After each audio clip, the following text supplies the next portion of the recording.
Hare Krishna, Krishna Krishna, Hare Hare, Hare Ram, Ram Ram, Hare Hare.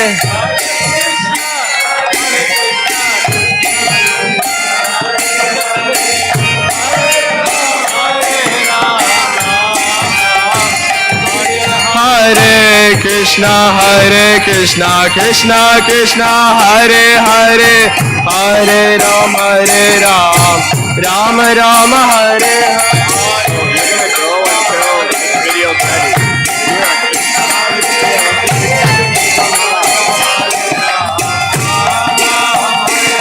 Hare Krishna, Krishna Krishna, Hare Hare, Hare Ram, Ram Ram, Hare Hare.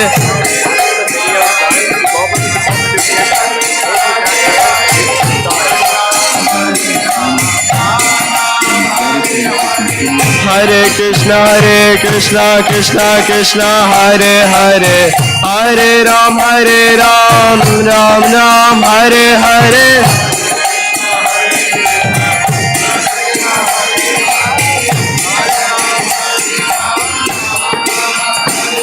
Hare Krishna, Krishna Krishna, Hare Hare, Hare Ram, Ram Ram, Hare Hare.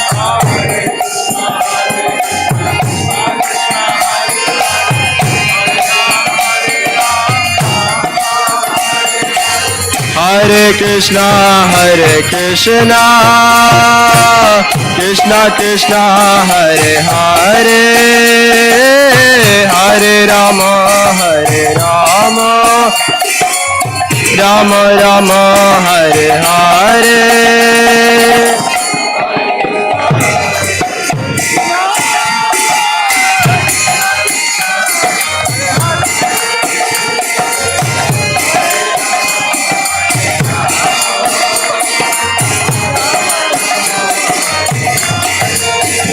Hare Krishna, Krishna Krishna, Hare Hare, Hare Ram, Ram Ram, Hare Hare. Krishna, Hare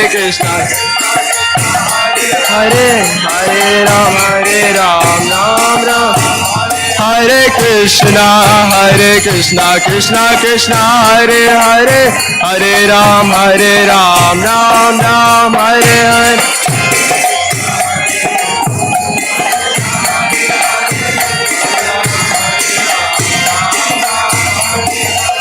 Hare Krishna, Krishna Krishna, Hare Hare, Hare Ram, Ram Ram, Hare Hare.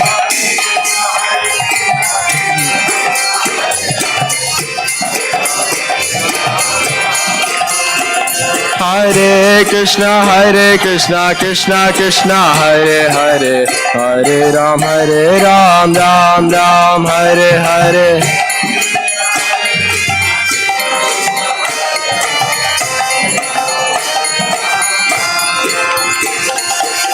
Hare Krishna, Krishna Krishna, Hare Hare, Hare Ram, Ram Ram, Hare Hare.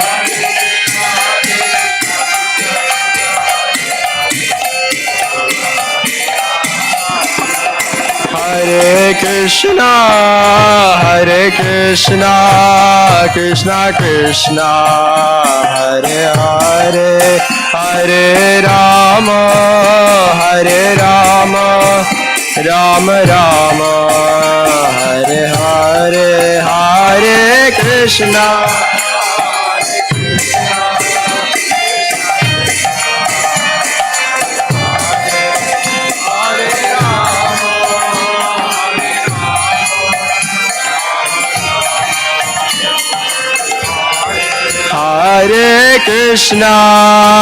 Hare Krishna, Krishna Krishna, Hare Hare, Hare Rama,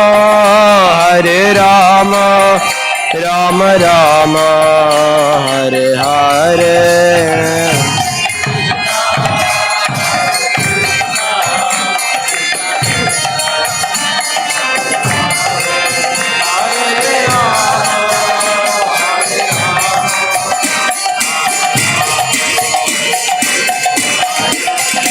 Hare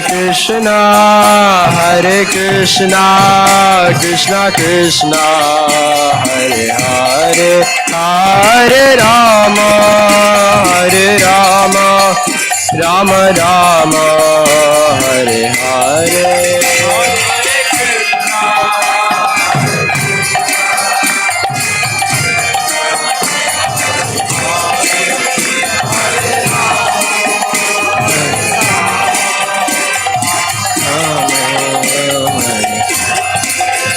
Hare Krishna, Krishna Krishna, Hare Hare, Hare Rama, Rama Rama, Hare Hare.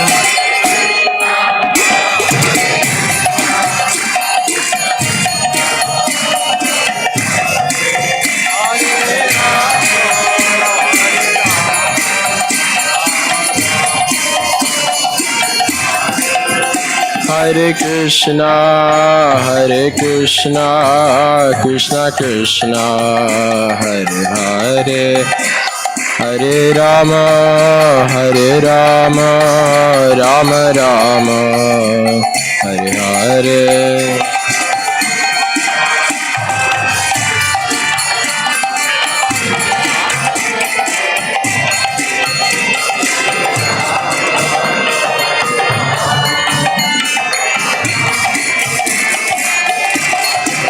Hare Krishna, Krishna Krishna, Hare Hare, Hare Rama, Rama Rama, Hare Hare.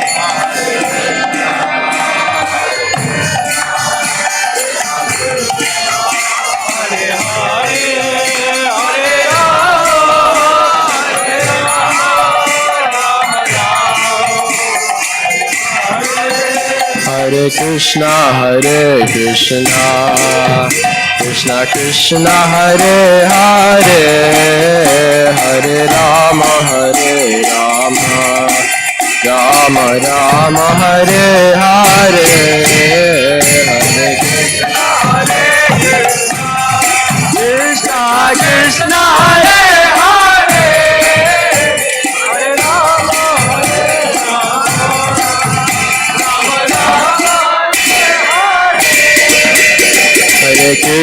Hare Krishna, Krishna Krishna, Hare Hare, Hare Rama, Rama Rama, Hare Hare,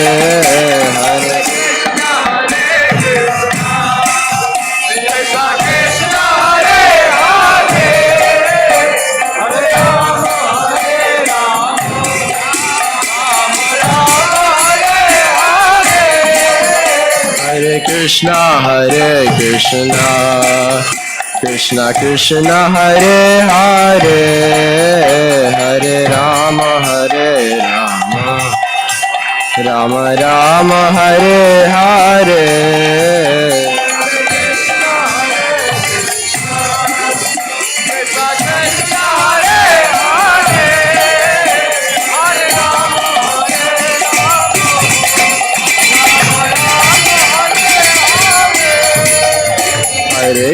Hare Krishna, Krishna Krishna, Hare Hare, Hare Rama,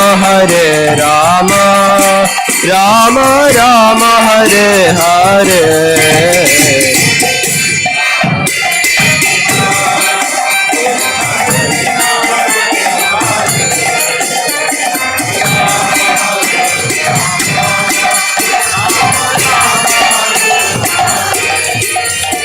Hare Krishna, Krishna Krishna, Hare Hare, Hare Rama, Rama Rama, Hare Hare.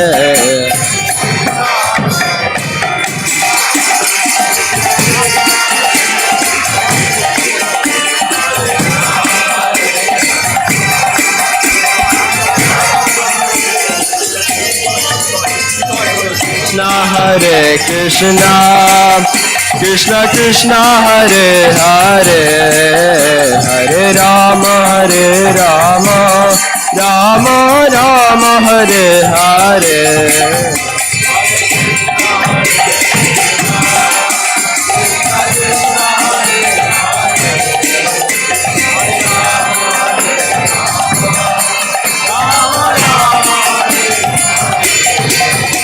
Hare Krishna, Krishna Krishna, Hare Hare, Hare Ram, Ram Ram, Hare Hare.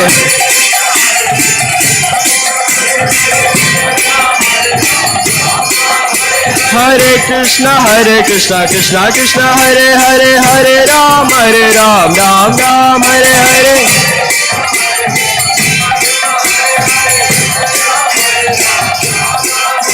Hare Krishna, Krishna Krishna, Hare Hare, Hare Ram, Ram Ram, Hare Hare.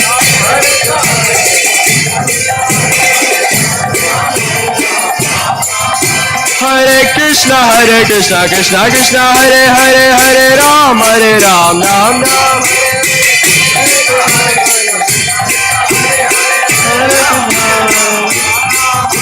Hare Krishna, Krishna Krishna, Hare Hare, Hare Rama, Rama Rama, Hare Hare.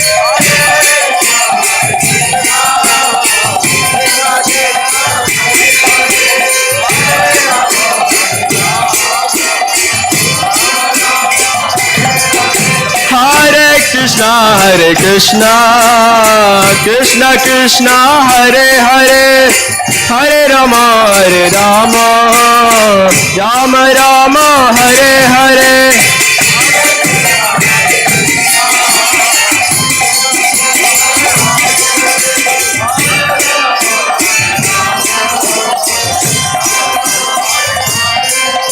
Hare Krishna, Krishna Krishna, Hare Hare, Hare Rama,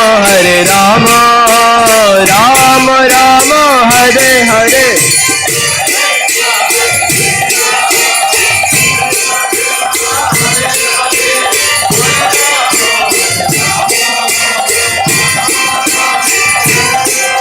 Hare Krishna, Krishna Krishna, Hare Hare, Hare Ram, Ram Ram, Hare Hare.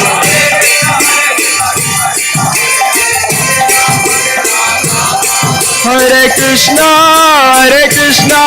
Krishna Krishna, Hare Hare, Hare Rama, Rama Rama, Hare Hare.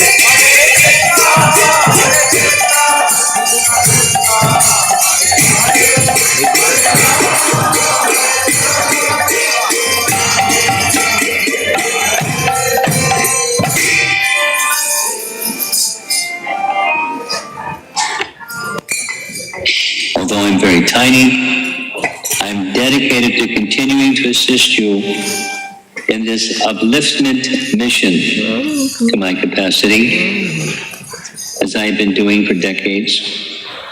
As you well know, my life is eternally dedicated to your service in a feeble yet sincere attempt to assist you in your ongoing mission.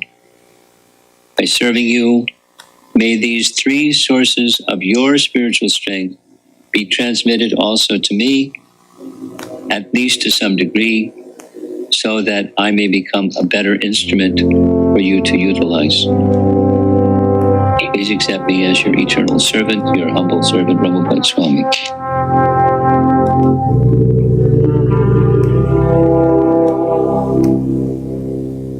I trust you.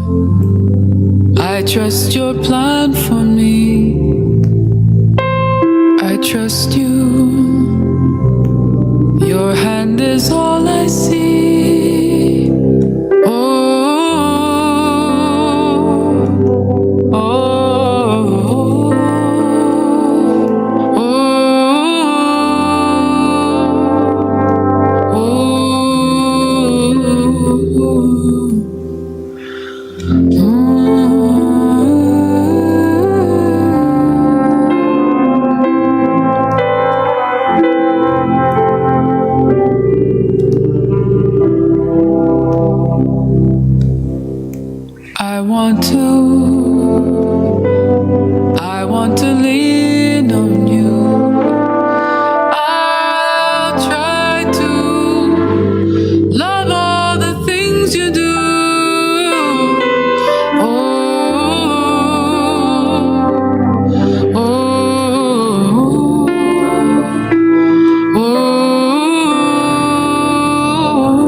I'll see you. I'll see you everywhere, in the sun and the moon, in the song of the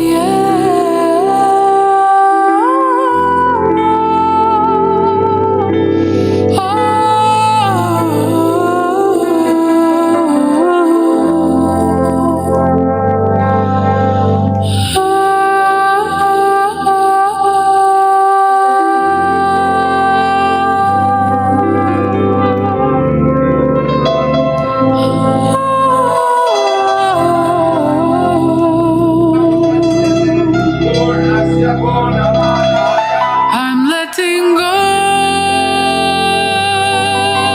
and it's showing, it's showing, it's showing that your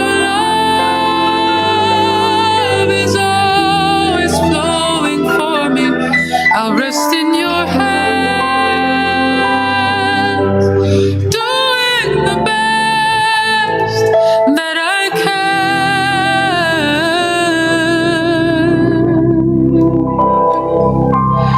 I'm letting go, and it's showing, it's showing, it's showing that your love is always flowing for me. I rest in your hands.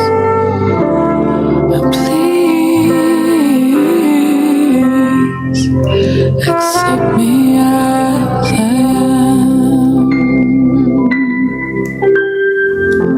Please, please accept me as I am.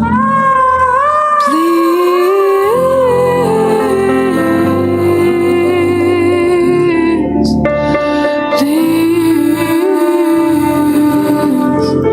accept me as I am.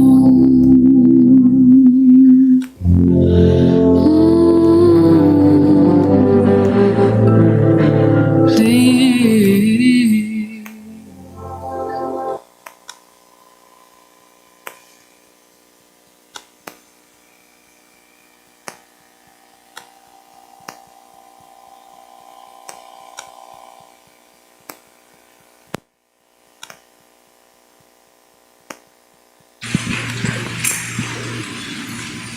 Jaya Srila Romapad, Jaya Srila Romapad, Srila Romapad, Jaya Srila Romapad.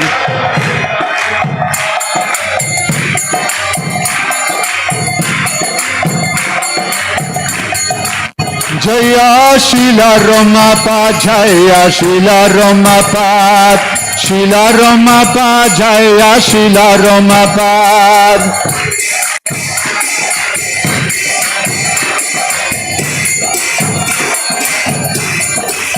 Jaya Srila Romapad, Jaya Srila Romapad, Srila Romapad, Jaya Srila Romapad.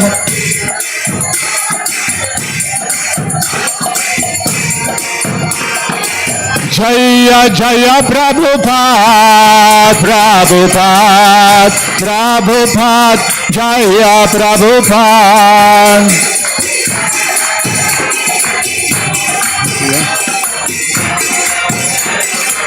Jaya Jaya Prabhupada, Jaya Prabhupada, Prabhupada, Jaya Prabhupada.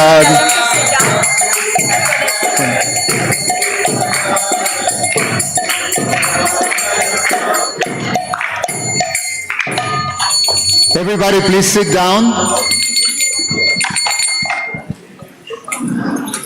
Namo Vishnupadaja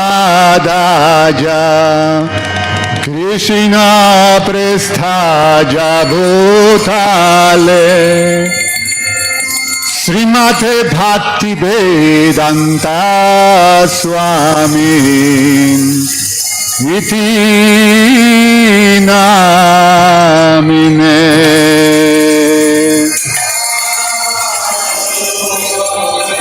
Srila Prabhupada.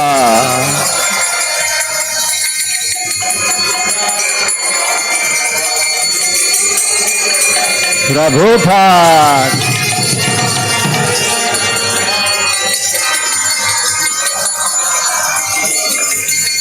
Vitinam Namaste Saraswate Deve Gauravani Pracharine Nirbeshesha Sunyavadi Pasyatya Desha Tarine.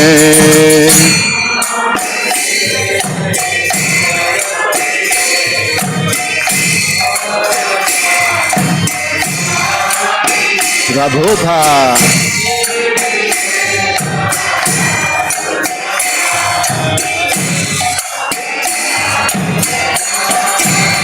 Jaya Sri Krishna Chaitanya Prabhu Nityananda Sri Advaita Gadadhar Shivasadi Gaura Bhakta Vrinda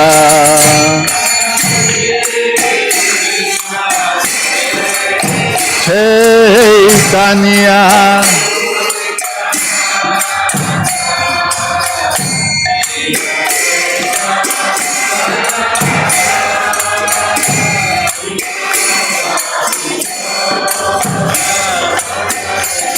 Jaya Sri Krishna Chaitanya Prabhu Nityananda Sri Advaita Gadadhar Srivasadi Gaura Bhakta Vrinda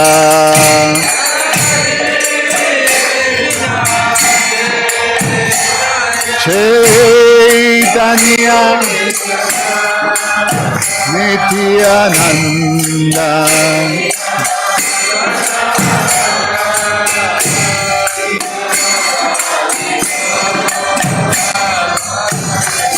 Jaya Sri Krishna Chaitanya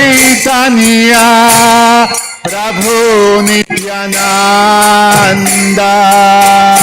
Sri Advaita Gadadhar Srivasadi Gaura Bhakta Vrinda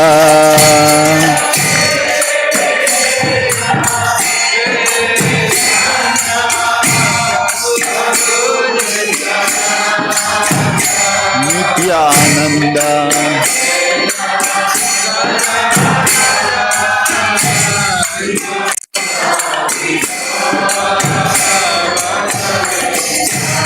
Hare Krishna Hare Krishna Krishna Krishna Hare Hare Hare Rama Hare Rama Rama Rama Hare Hare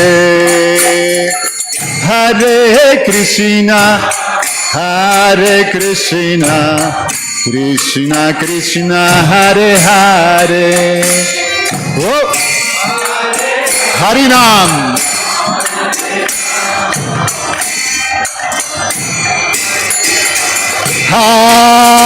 Hare Krishna Hare Krishna Krishna Krishna Hare Hare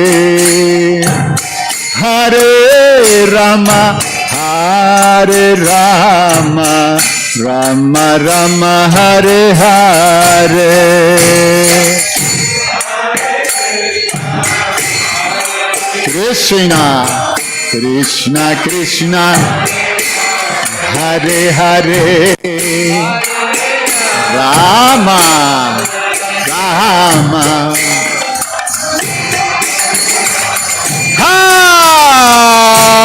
Hare Krishna Hare Krishna Krishna Krishna Hare Hare. Hare Rama Hare Rama Rama Rama Hare Hare. Hare Krishna Hare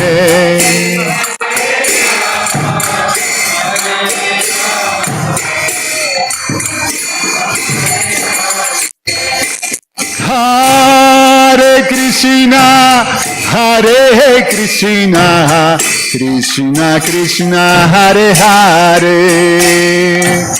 Hare Rama Rama Rama Hare Hare. Hare Krishna Krishna Krishna Hare Hare. Hare Rama Rama Rama Hare Hare. Hare Krishna Krishna Krishna Hare Hare. Hare Rama Rama Rama Hare Hare. Chant, chant, chant. Krishna Krishna Hare Hare. Hare Krishna.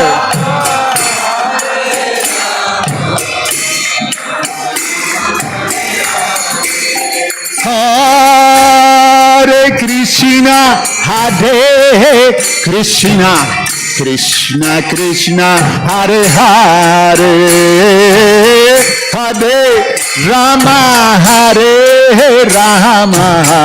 Rama Rama Hare Hare.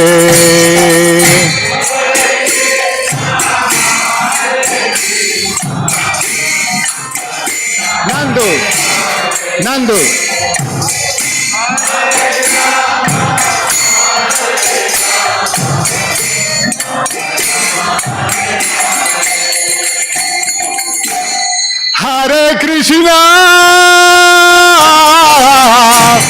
Hare Krishna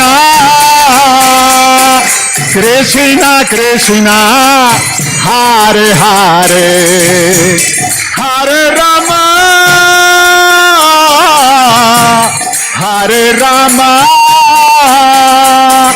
Rama Rama Hare Hare.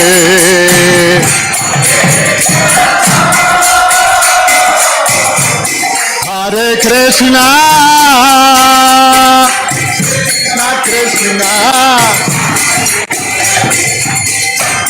Hare Rama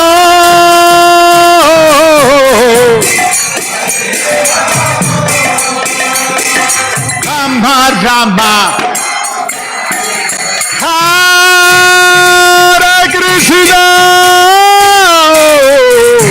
Hare Krishna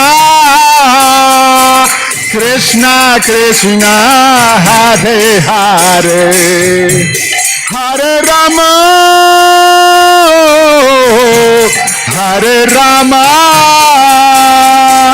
Rama Rama Hare Hare.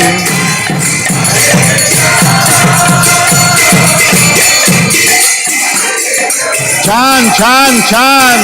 Krishna Krishna Hare Hare. Hare Rama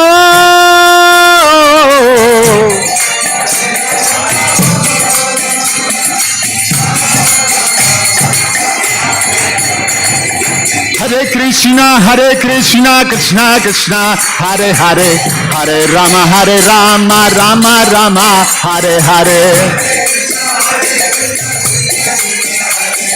Whoop.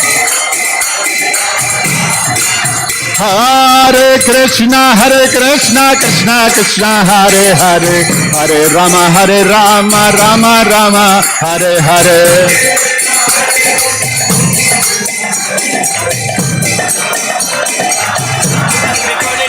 Hare Krishna, Krishna Krishna, Hare Hare, Hare Rama, Rama Rama, Hare Hare.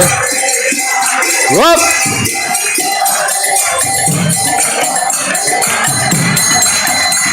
Hare Krishna, Krishna Krishna, Hare Hare, Hare Rama, Rama Rama, Hare Hare.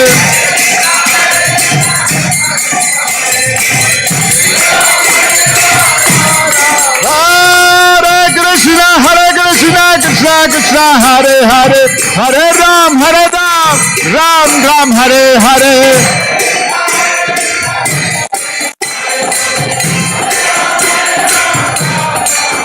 Nitai Gaura Premanande, Hare Hare Bol.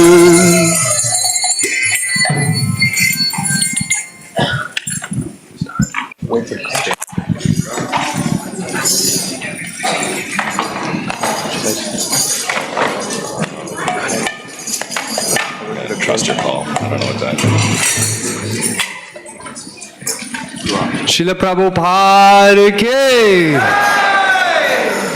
Jaya Jaya Prabhupada, Prabhupada, Prabhupada, Jaya Jaya Prabhupada.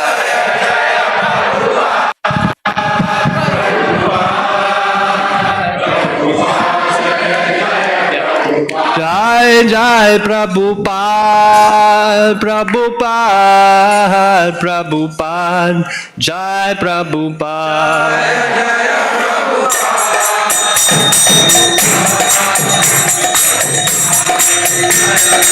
Jaya Jaya Prabhupada, Prabhupada, Prabhupada, Jaya Prabhupada.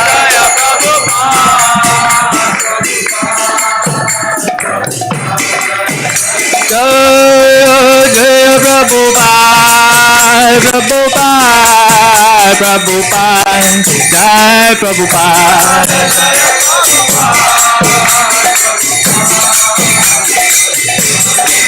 Jaya Jaya Gurudev, Gurudev, Gurudev, Jaya Jaya Gurudev.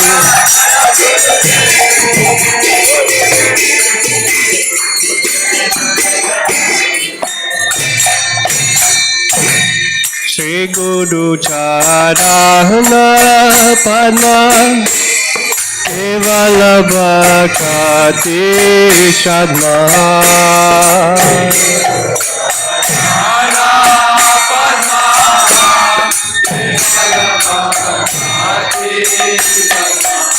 Shri Guru Charana Pana Kevala Bhakti Sadma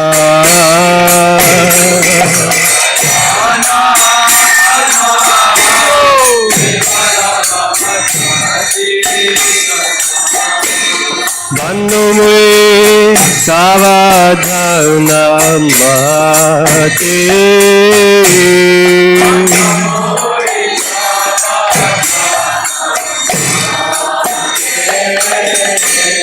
Vanumwe Savadhana Mate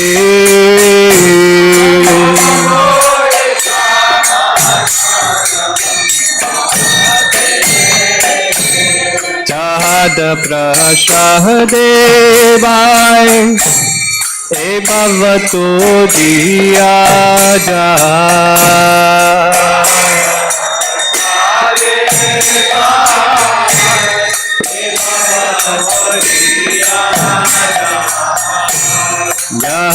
Prasahadevai E bhavato diya.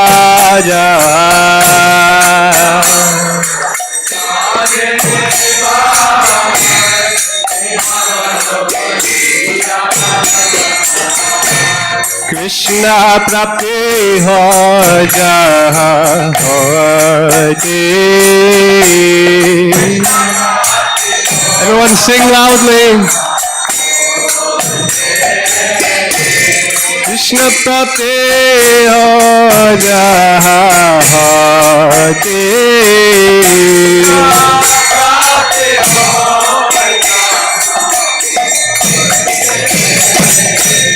Guru Mukha Padmavagya Chitete Kodiyo Yo Prabhupada.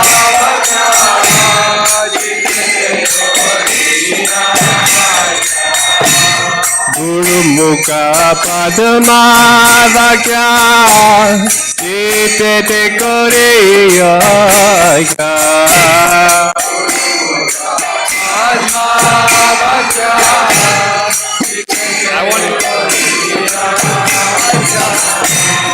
Arna Koryo Mane Asha.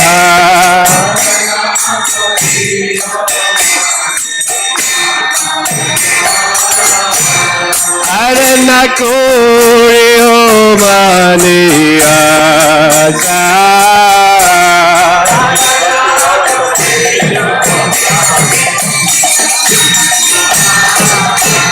Shri Guru Charane Ate Aise Uttamagati.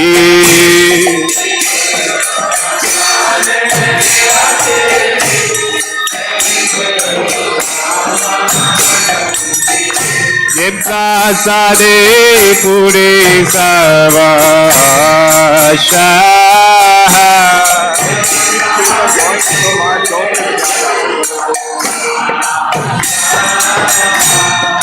Prasade Puri Savasha.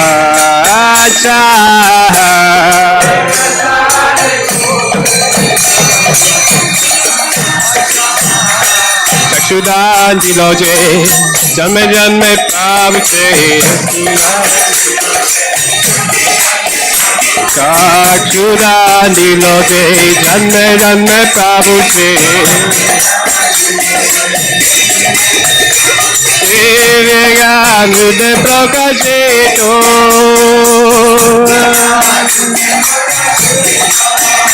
Divya Nude Prakashito.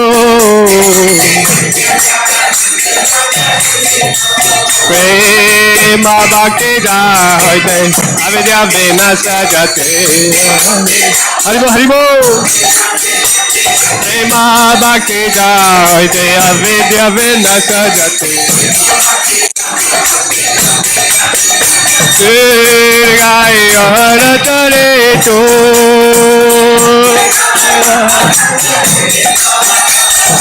Sirgaya Harachareto. Sri Guru Karuna Sindhu Adama Janara Bandhu. Sri Guru Karuna Sindhu Adama Janara Bandhu. Lokena Lokera Jivana. Lokena Lokera Jivana.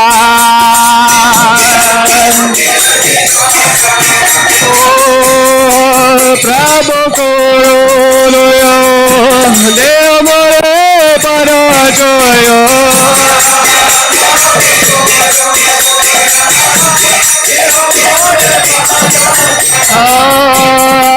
Prabhu Koroyo Deo More Parajoyo.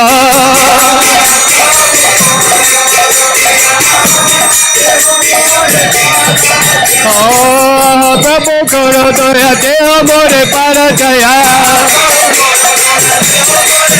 Prabhu Koroyo Deo More Parajoyo. Everyone dancing.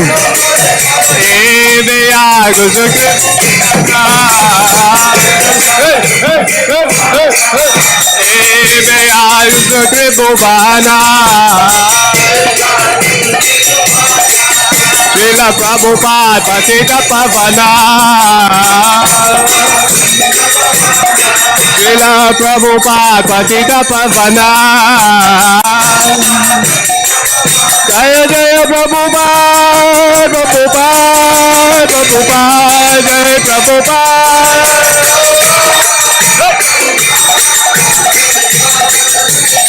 Jaya Jaya Prabhupada, Prabhupada, Prabhupada, Jaya Prabhupada.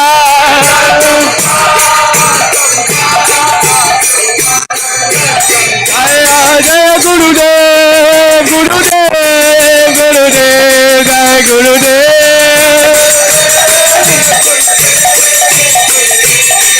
Jaya Jaya Gurudev, Gurudev, Gurudev, Jaya Gurudev.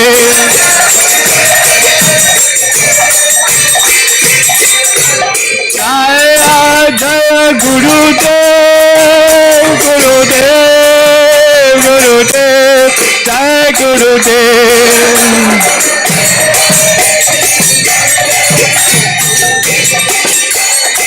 Jaya Jaya Gurudev, Gurudev, Gurudev, Jaya Gurudev.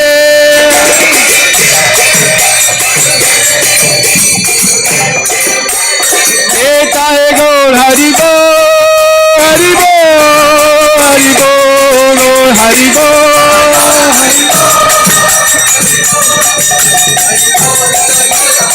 Nitai Gaur Hari Bol, Hari Bol, Hari Bol, Gaur Hari Bol.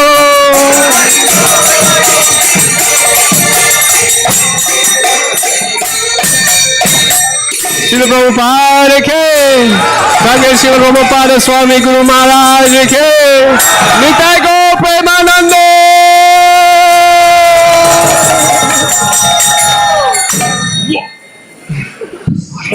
Hare Krishna. Please take your seats. A very warm welcome to everyone for Srila Prabhupada Swami's 76th Vyasa Puja celebrations.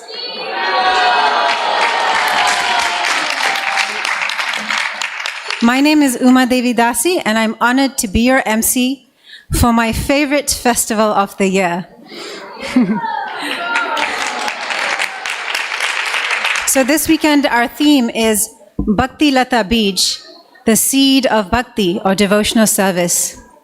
In 1933, Srila Bhakti Siddhanta Saraswati Thakur gave a talk on the appearance day of Srila Bhaktivinoda Thakur, his father and spiritual guide.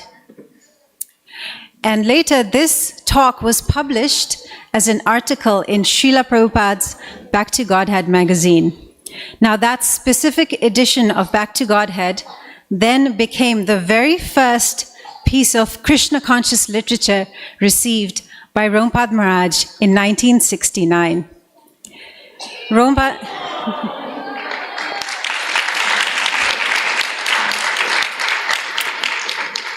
Maharaj once shared a reflection of his experience of reading this article. Maharaj said, quote, "I felt my consciousness had been transcendently transformed and elevated like I had never experienced in my life prior to that. So from the very beginning of my exposure to the teachings of Bhakti, I had a very strong appreciation for Bhakti Siddhanta and what gift he had to offer, the gifts of Krishna consciousness. So Prabhupada Maharaj's seed of devotion was deeply nourished by reading that article. And Bhaktivinoda Thakur has nourished the seed of devotion for Bhakti Siddhanta. 36 years later, thanks to Srila Prabhupada, Bhakti Siddhanta's talk has nourished the seed in the heart of Prabhupada Maharaj. And here we are today, almost 100 years later, gathering to honor really the entire disciplic succession by glorifying and expressing our gratitude for Prabhupada Maharaj, because of whom many seeds have been awakened and are being nourished in our hearts and the hearts of so many around the entire planet. Srila Prabhupada Swami Maharaj Ki Jai! I'd like to make one announcement. So in his article, Srila Bhaktisiddhanta began by making a request to his audience, and I'd like to share that now. Kindly pay attention to the language, because even Prabhupada Maharaj admitted the need of a dictionary just to understand the title of the article, never mind the rest of the 9 or so pages. So Bhaktisiddhanta's request, quote, "My telling craves a reciprocity of your listening to my sound through your oral reception. Sound is the main substratum of the Vedanta, which deals with a subject unapproachable by our present crippled, imperfect senses. The ear cannot work as a receptacle unless we are willing to admit a sound. So our reciprocal situation will crown our efforts with success." End quote. So I invite us all to make our best efforts to remove any other sources of sound and give our wholehearted, full oral attention to all the speakers today, beginning with Srila Prabhupada Maharaj, who I now request to kindly address us.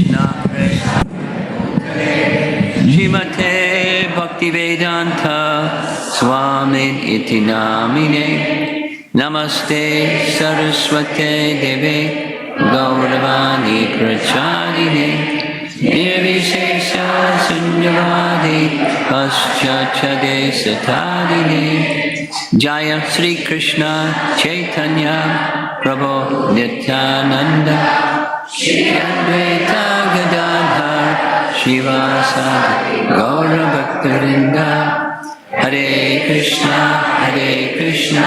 Krishna Krishna, Hare Hare, Hare Rama, Rama Rama, Hare Hare. I requested the topic today, this class, to be Nimitta Matram. So that's what we're going to be speaking about. Nimitta Matram is a phrase that comes from Bhagavad Gita, where Krishna is requesting Arjuna to become his nimitta, or his instrument. I'll read the verse, but the context is, and the shape of what Krishna is instructing Arjuna is, the outcome is already decided. And how does he know? Because he's the supreme controller. It will happen this way, or it will happen that way, or some other way it'll happen. But the outcome is decided. That is, those fellows on the other side that you're reluctant to engage in battle with, they're not returning home at the end of the battle. It's already decided. And I am requesting you to be my instrument. I don't need you as my instrument, because I can, with a raising of my eyelid, they're all finished. With just a thought, they're finished. Without any effort at all, they're finished. So you're not needed. But service is something that we all need, and so you have an opportunity to serve. So kindly, nimitta matram. Bhava Savyasachin. Savyasachin is another name by which Krishna is addressing Arjuna. I'll read the verse in purport, but that's the context.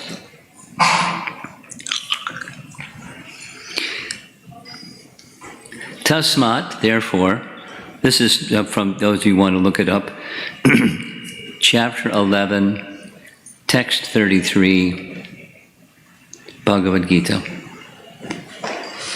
Therefore, get up, prepare to fight, and win glory. Conquer your enemies, and enjoy a flourishing kingdom. They are already put to death by my arrangement, and you, O Sabyasachi, can be but an instrument in the fight. And purport by Srila Prabhupada. Savyasachin refers to one who can shoot arrows very expertly in the field. Thus, Arjuna is addressed as an expert warrior capable of delivering arrows to kill his enemies. Quote, just become an instrument nimitta matram. This word is also very significant. The whole world is moving according to the plan of the Supreme Personality of Godhead. Foolish persons who do not have sufficient knowledge think that nature is moving without a plan, and all manifestations are but accidental formations. There are many so-called scientists who suggest that perhaps it was like this, maybe like that, but there's no question of perhaps and maybe. There is a specific plan being carried out in this material world. What is this plan? The cosmic manifestation is a chance for the conditioned souls to go back to Godhead, back to home, as long as they have the domineering mentality, which makes them try to lord it over the material nature. They are conditioned. But anyone who can understand the plan of the Supreme Lord and cultivate Krishna consciousness is most intelligent. The creation and destruction of the cosmic manifestation are under the superior guidance of God. Thus, the battle of Kurukshetra was fought according to the plan of God. Arjuna was refusing to fight, but he was told that he should fight in accordance with the desire of the Supreme Lord. Then he would be happy. If one is in full Krishna consciousness and his life is devoted to the Lord's transcendental service, he is perfect. End of purport.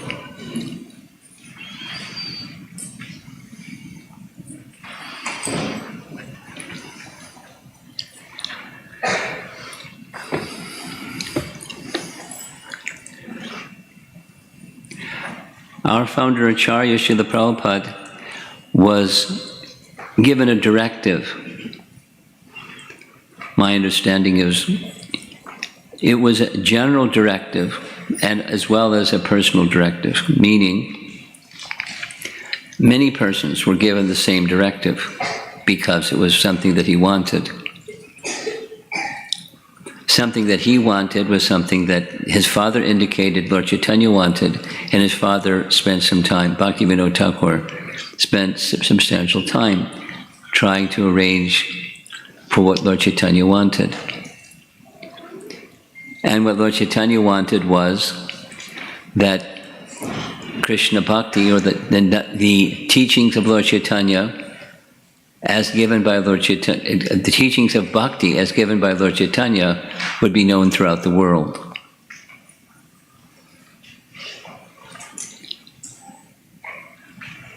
Prithivite achiyadi yanagaradigram. The chanting of the holy name should be heard in every town and village in the world.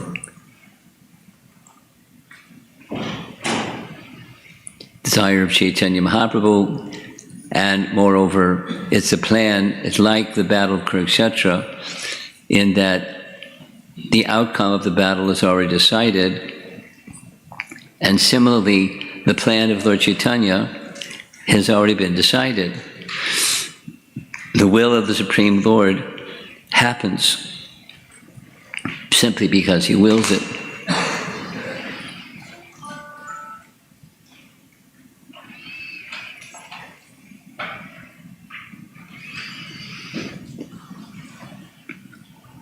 simply because he wills it.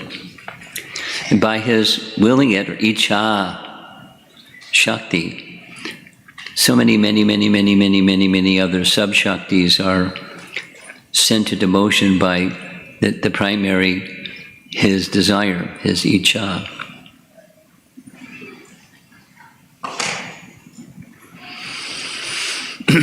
Chaitanya Mahaprabhu came, as we recite regularly in our prayer to him, to give the most precious gift.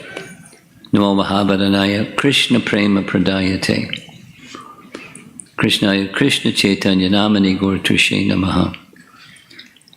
That was his desire or his gift.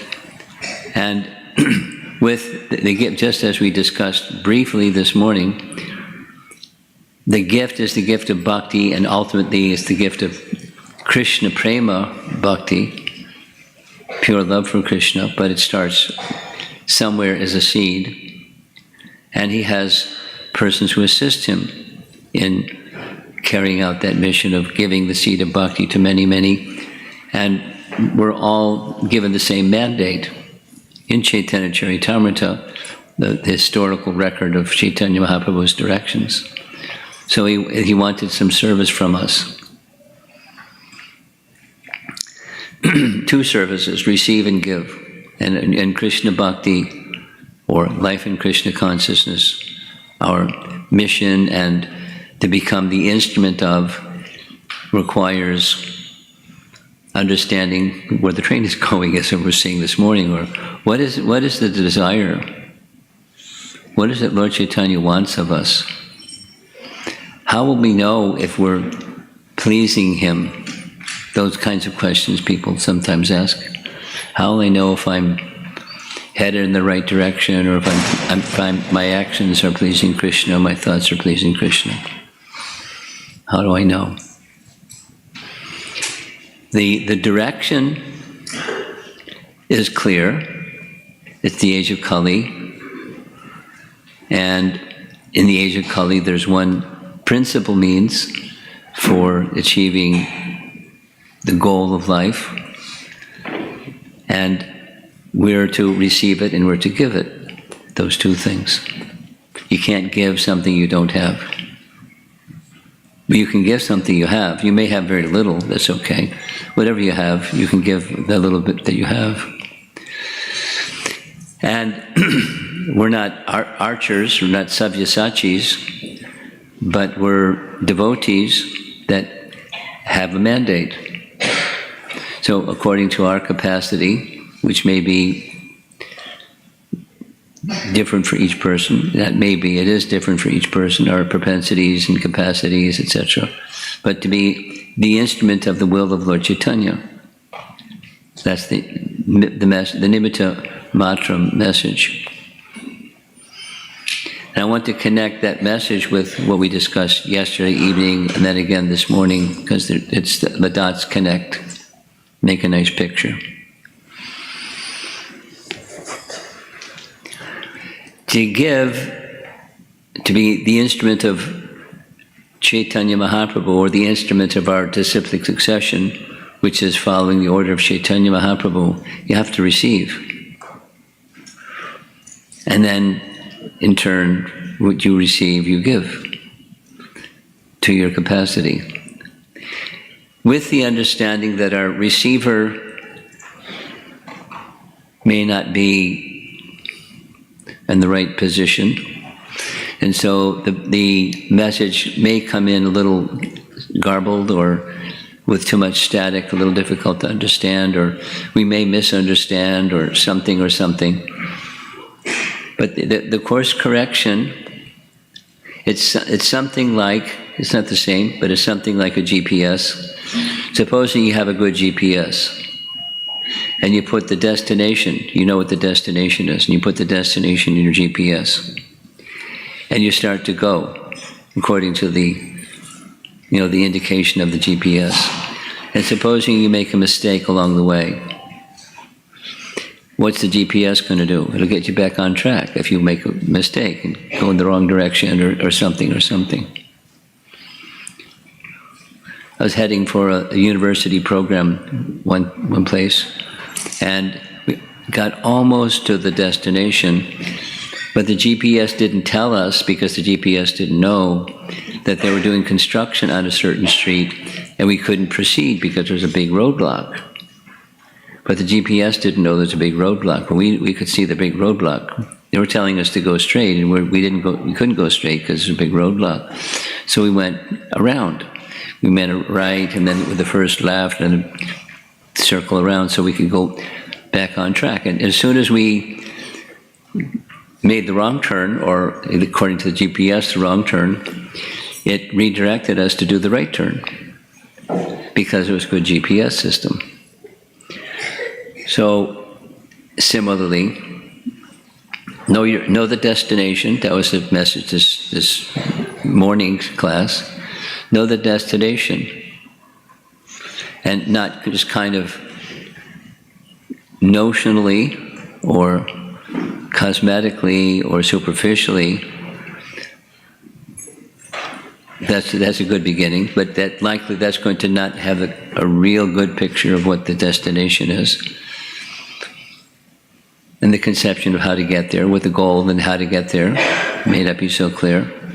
But a good GPS system will help you with the course correction. And so as you go along in your Krishna consciousness, or the journey back home, back to Godhead, you may make some wrong turns, or get in bad association, or become lax, or some detours. But a good GPS system will get you back on track, as long as that's what you want. Again, we may have a misconception of really what we should be wanting, or really what we want, because we don't know. We're thinking we know. So the process of bhakti is purifying. And the process of bhakti, as we become purified, it puts us more in touch with the source of intelligence, with the super soul, with Krishna.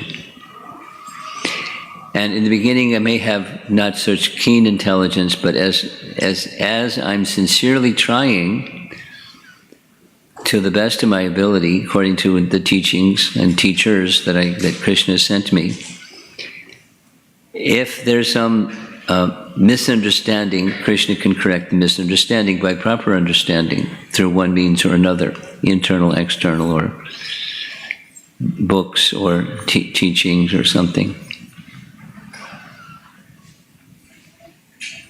And we can do the course correction. And supposing there are situations in life where you don't have a clear idea, according to scripture or whoever, whatever, you're not sure whether to turn left or turn right.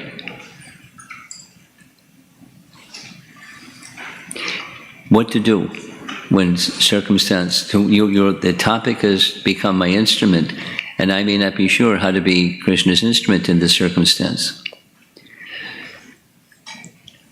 A fallback position is, I ask myself this many times. If Prabhupada was in this situation, that's perplexing or difficult or something, would the situation get worse, stay the same, or get better? It's easy. It would get better. So what do I need in order to get more like Prabhupada in the complexities of life? And the answer is purity. So my main business, if I don't know what to do, focus on what I do know, that is the principles of becoming pure, and in the course of life, to become the instrument of Krishna. The more you're focused on what you should be focused on, or the principle of bhakti, as we heard this morning, the intention or the determination or the purposefulness that Krishna should be pleased in all circumstances of life, what happens? What happens is the connection with Krishna, the yoga becomes stronger, or you become closer to the Supreme Person, and the Supreme Person, supplies intelligence. What to do in this circumstance or the next circumstance. The solution to not knowing what to do, how to be the instrument of Krishna, become pure. And as your bhakti evolves, assuming your bhakti is in the evolutionary stage, it's growing and maturing, the intelligence will be available to you, because Krishna will give you the intelligence what to do. Let's say it again. Where does intelligence come from? Where does anything come from? According to Bhagavad Gita, it comes from Krishna, or Super Soul. Matakmitir Gyana Pohanam Cha. So if I need the discerning capacity to know how to be the best instrument, and is he being pleased by this effort, intelligence is needed. Same mati as we heard in this morning class. There's a sequence to these topics.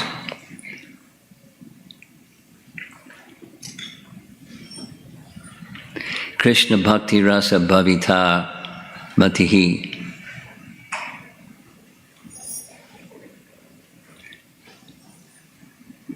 Becoming very fixed and firm in the principle that Krishna's happiness, Krishna Bhakti Rasa, not mine, but Krishna's happiness, is to be achieved.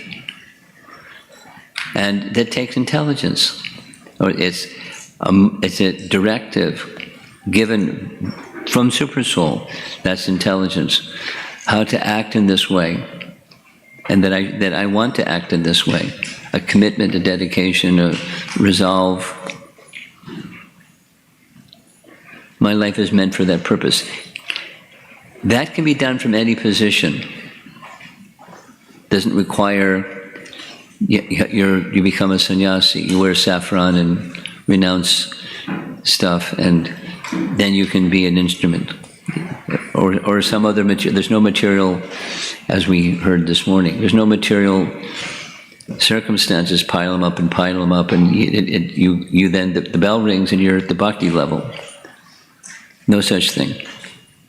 There's no prerequisite. It's one of the powers of bhakti. There's nothing that created it and nothing that can stop it. It's self-manifesting. It has its own power. And conversely, any other means of elevation relies upon bhakti. Without bhakti, it will be incomplete, whatever it may be. Bhakti is independent, other processes are dependent upon bhakti.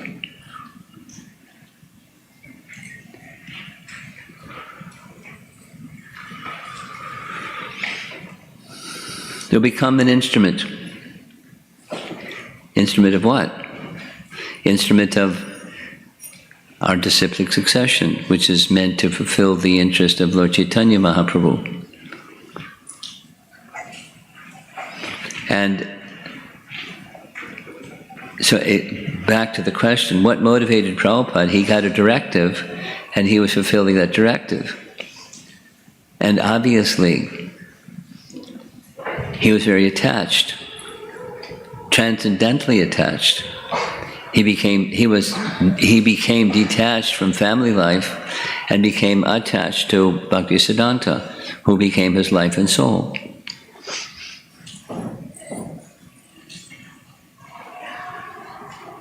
And so the instruction of Bhaktisiddhanta to do what he did was a major impetus.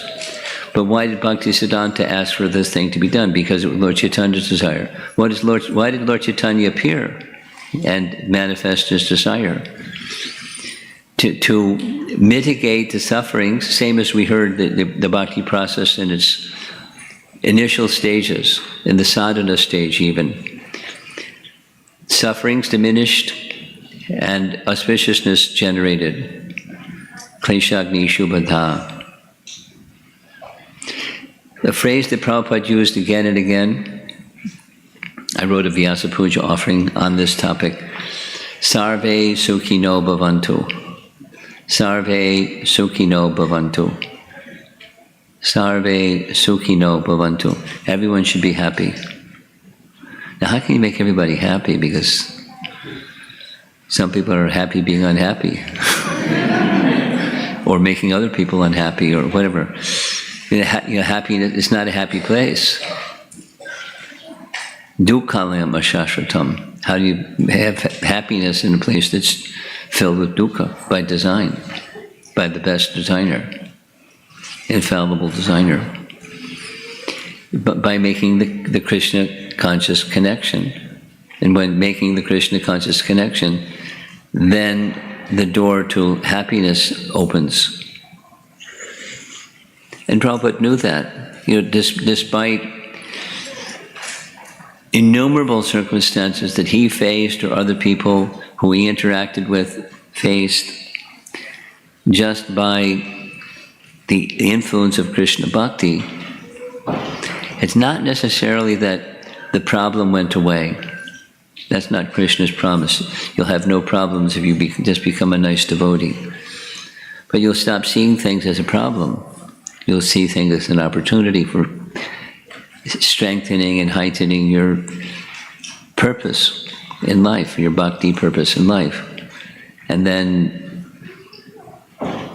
different things start to happen. Just by the one thing, by the principal thing, many other things are accomplished. That principal thing is the dedication to be in service to Krishna. That, one is from our side, the other is from Krishna's side, and it's a relationship. Become an instrument for the mission of Chaitanya Mahaprabhu. Now, there's some obvious functions that anyone at any age and any stage can engage in. Public chanting of the holy name and distribution of prasadam and distribution of books. Those three activities anyone can do. Anyone can do. From any ashram, any economic, socio-economic position, anyone can do. Somebody sent me, and I forwarded it to a few other people, and they said, oh, I've seen this many times before. There's a little boy, I mean, old enough that he could talk, but, not much bigger than that.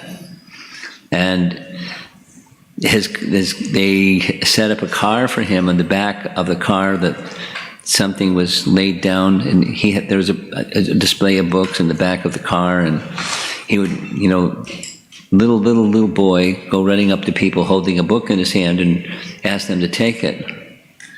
Cute little boy, big smile, and who knows what because it wasn't recorded, it was just a video of what he was doing, and people would smile and they'd take the book. It didn't show the transaction of their giving a donation, it just showed them the photographer had the person and the boy posed together, and he went off to the next person. Even a child can do. Maybe a child can do better than an adult can do, but what was inside, and I suppose the cuteness of a little boy saying whatever he said and doing what he was doing was attractive. The point is, at any age, in any situation of life, one can be engaged in the missionary work, call it that, of Krishna consciousness. So the Krishna consciousness movement is a missionary movement. Missionary in not the same way that the Catholics and other people, the crusades, and we don't have weapons other than the Redungan cartels and the paraphernalia for devotional service. That's our weapons. And encourage people. And people may like it, they may not like it, that's okay. But if we are engaged in an activity that's clearly what Lord Chaitanya wanted, then he's being pleased. Whatever else happens on the worldly plane, he's pleased. And if something happens that's very nice, he gets the credit. If something happens that's not very nice, it's probably, we didn't do it so nicely. So we go back to the purity principle. What's my motivation? What's my intention? And so forth and so on. But become the instrument. Nimitta matram bhavya sabya sachin. Now, to become an instrument, obviously, one of the most obvious parts of the instrument of Lord Chaitanya is the mission. And it's side by side with the mission. To be an instrument means, rather than being dull, be sharp, like a sharp instrument, a sharp blade can cut the connections with material consciousness, material existence, to relieve people of their suffering. But a big part of being sharp as an instrument is to be a good example, be an exemplary model. Say it negatively. I'm very aware when I travel, I wear a dhoti, except when I go to some country you can't wear a dhoti. So you can't even enter the country, so I don't wear a dhoti. But I travel with a dhoti. And I know that people are checking me out just because I'm wearing a dhoti. I'm representing all of you. And if I behave this way, if I misbehave, it reflects badly on the whole organization. If I behave nicely, it reflects nicely on the whole organization. Now, people don't even necessarily know what the organization is. Some people do. One stewardess came along, she was, the drink order thing that they do. So she didn't ask me they always ask a question, would you like something to drink? She said instead, are you a monk? With her pen to her paper. Are you a monk? And I said, yes. And she said, what order? And I said, Hare Krishna. She said, I thought so. And then, she still hasn't asked me, what do you want to drink? She's asking more questions. Have you taken a vow of silence? I said, we're having a conversation. So, the vow is not silence. The vow is not speak needlessly on mundane topics, but speak spiritually elevating topics. She said, oh, that's very nice. I mean, she didn't give the background of where that one came from. She must have read something, or I don't know what. Mona Vrata. Then she got around to asking, what do you want to drink? But, that was just one example of many examples of people that I'm representing. Now, supposing you're in your workplace and you're not, then she also commented, that mark on your forehead, what's that? She asked that one. And I looked her right in the eye and said, it means the body is a temple of God, and so we're meant to use it in that way. She nodded, she said, that's very nice. So, you can make statements without even speaking. And so supposing you're in the workplace, you're not dressed in a dhoti or sari and with tilak. Maybe you will be, maybe not. But is it possible to be an instrument of Krishna in the workplace? You bet. And how is every town and village going to happen otherwise? How many people can a brahmachari or sannyasi that doesn't have ties to family responsibility reach everybody? There's many people in this room that contact many people that brahmacharis and sannyasis aren't going to contact, but you're in contact with. So is it possible to be an instrument of Krishna or instrument of Lord Chaitanya in the workplace? And if you're thinking that way, what happens? What happens is the bhakti that's within finds a way to come out. And it may not be you get everybody standing up at lunch hour and chanting Hare Krishna for 10 minutes or something. But it'll be whatever it's going to be, depending upon the circumstance. But your character, the character that you carry, is going to impact people. Whatever that is, plus, minus, and mixed. You can transmit bhakti just by being a bhakta. And then they, for example, our eating habits and saying no thank you to other things, and if they may ask you why. Just by social interaction, there's opportunity to transmit the bhakti message to people without overdoing it. It's like the fan the spark. Not too much. A little by little. And you can be an instrument of Lord Chaitanya, depending upon you and the circumstance and so forth.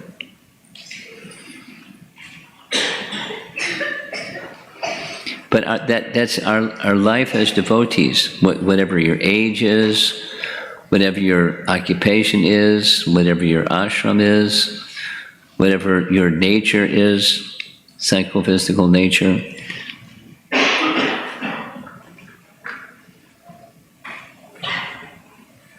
One young man who had just read the 3rd chapter of Bhagavad Gita was kind of stuck on the following question.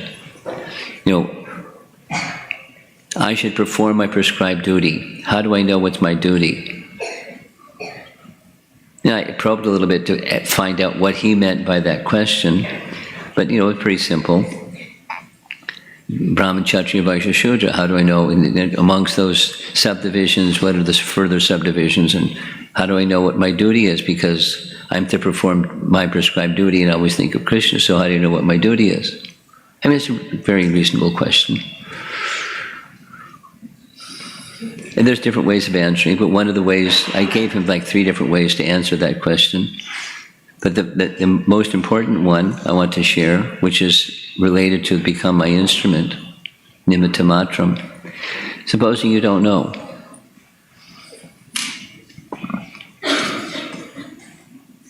What do you do? Because the instruction is perform prescribed duty and always think of me. So at least there is something that you do know. And what's that? You're constitutionally, you're a servant of Krishna, so you do that. And as you become servant of Krishna conscious, the connection with Krishna becomes stronger. And when the connection with Krishna becomes stronger, then you have, Krishna will supply you intelligence with that higher grade or quality intelligence. Then you'll be able to discern better what your nature is and therefore what your duty is. And therefore you can do the right thing instead of guesswork. To be a better instrument of Krishna, perform prescribed duty and always think of me. And so until then, just focus on purity and striving for that which you do know. Being confident that Krishna will give whatever is lacking, Krishna will provide. He'll preserve what we have and carry what we lack. With that confidence. The principle known is we're eternally Krishna servants. And stay with that to your capacity and do those things that purify. Now let's go back to the verse, and I think I'm going to wind up.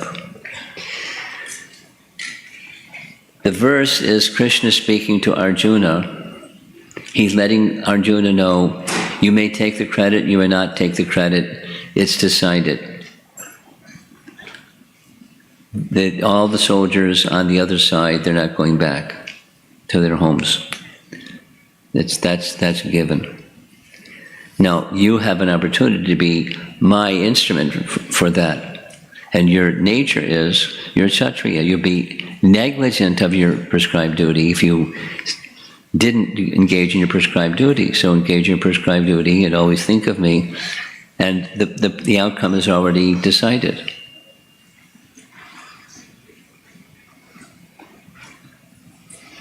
So what about us? You're not Savyasachis. We're little people, most of us. And in the assembly of other little people, and one of the things I understood way back,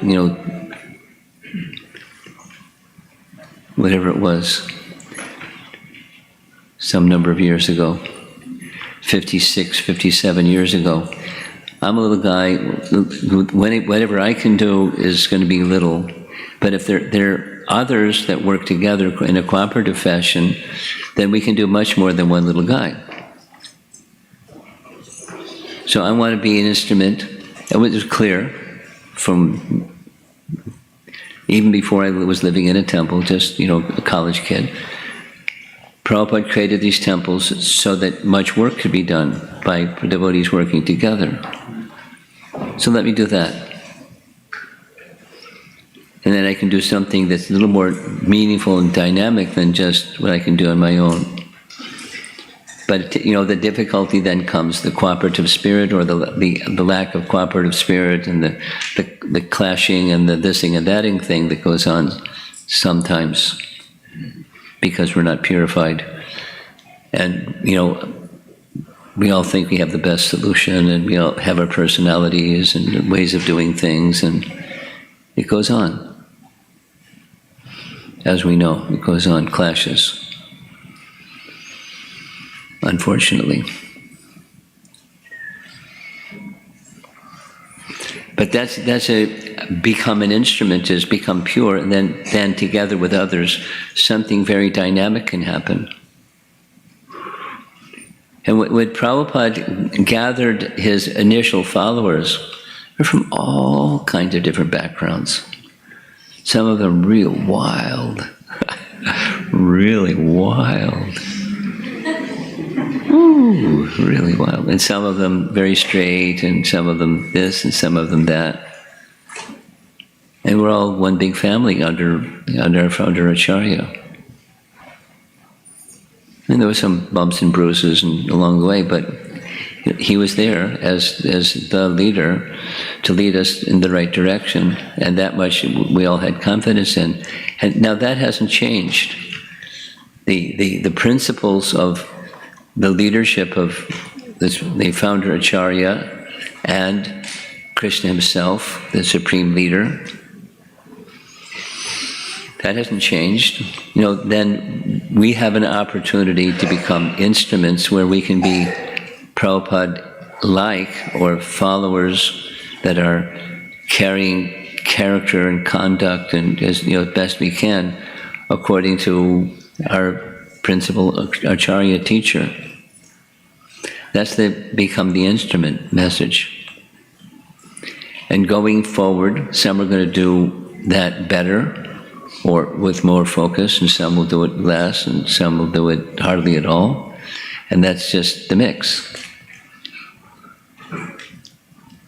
And the instrument that works in a cooperative manner with the will of our founder Acharya and the disciplic succession members and Lord Chaitanya himself, to that degree we're going to find something very wonderful will happen in our lives and with others. So again, back to the point, receiving and giving. And that's what we do. We're meant to do, and going forward in time, that's what we do. In association with others, particularly spiritually directed individuals, sadhu sangha, bhajana kriya, anartha nivritti, and keep going. Nishtha, ruchi, asakti, keep going. In the practice stage, and then comes higher stages.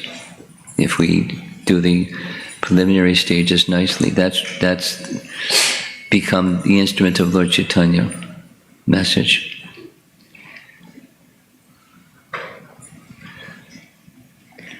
11:30. What's the cutoff time, MC? Maharaj, we're 20 minutes ahead of schedule. 20 minutes ahead of schedule. Your time is noon if you is. Okay. So what do you recommend? Oh, Mrs. MC? Or Miss MC? Questions? Or just go on to the next thing? We can move on to the next thing. Okay. What's next thing? Thank you, Maharaj. So I just have one quick announcement to make. If there are any devotees who, for health reasons, need to take prasadam early, or if you have hungry children, we'll have some lunch available at 12:30 p.m. And for the rest of us, we will honor prasad at 2 p.m. after this main ceremony is over. So now we'd like to invite Bhakti Rasa Devi Dasi to present this year's Vyasa Puja book to Gopad Maharaj.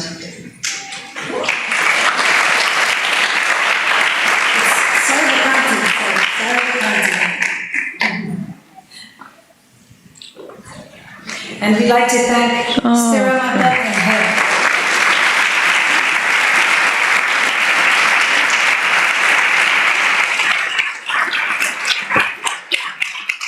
We thank Stiramata and her team of dedicated, hardworking devotees who put together this beautiful book filled with heartfelt offerings from all over the world. And this year, the Vyasa Puja book team is also making a very concerted effort to update a database of all the devotees' contact information. If you haven't already done so, please make it a point before this weekend is over to submit an entry in that database for yourself and your family members. And you can do so by scanning a QR code that is printed on all the schedules posted around the temple. There's one right there. There's one right behind me over here. So please don't forget to do that. And now, Maharaj, if you would like, you may read your offering to Srila Prabhupada, which is on page 36. Page 36? 36. That's right. Okay.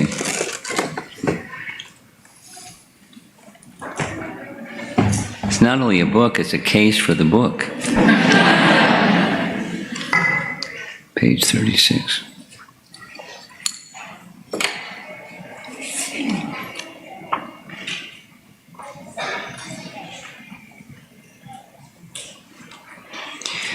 Okay. It's short. I'm looking at our MC. Short and sweet. Om Ajnanatimurandasya Gananjana Salakaya Chakshudamiritam Yena Tasmai Shri Gurave Namaha Nama Om Vishnupadaya Krishna Prestaya Bhutale Srimate Bhaktivedanta Swami Iti Namine Namaste Saraswate Deve Gaurava Nirvishesha Sunyavadi Paschachatish Mukham Karoti Vachalam Pangam Bhagayate Girim Yatkrapatamaham Bande Shri Gurum Dinatarinam.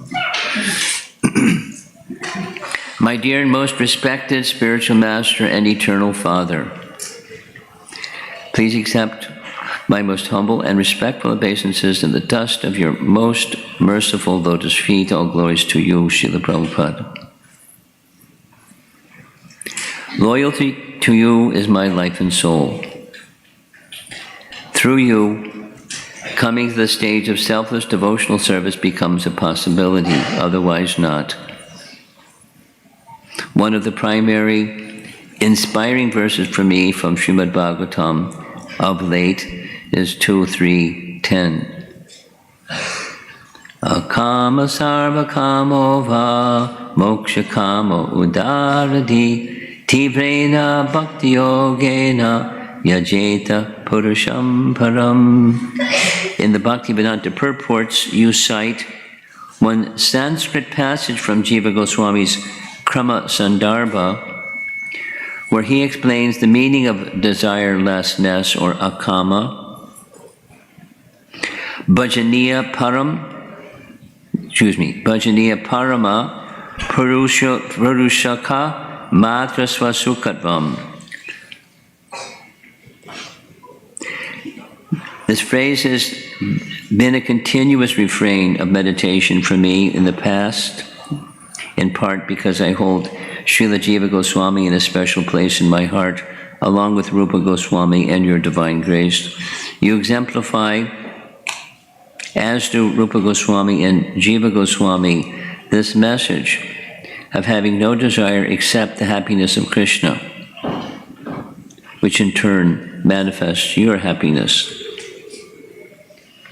My aspiration and prayer to you today is that I may receive sufficient strength and purity in your association and through your service through Tivra Bhakti to achieve this same objective. Having no desire other than Sri Krishna's happiness means no other desire than your happiness.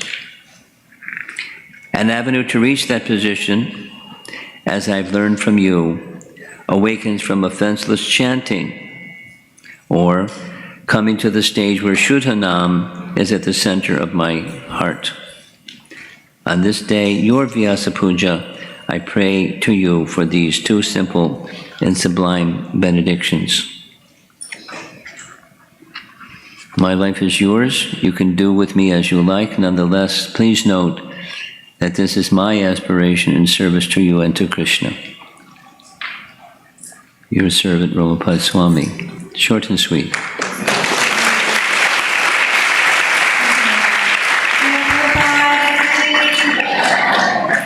So we will now invite devotees to read their offering to Prabhupada Maharaj.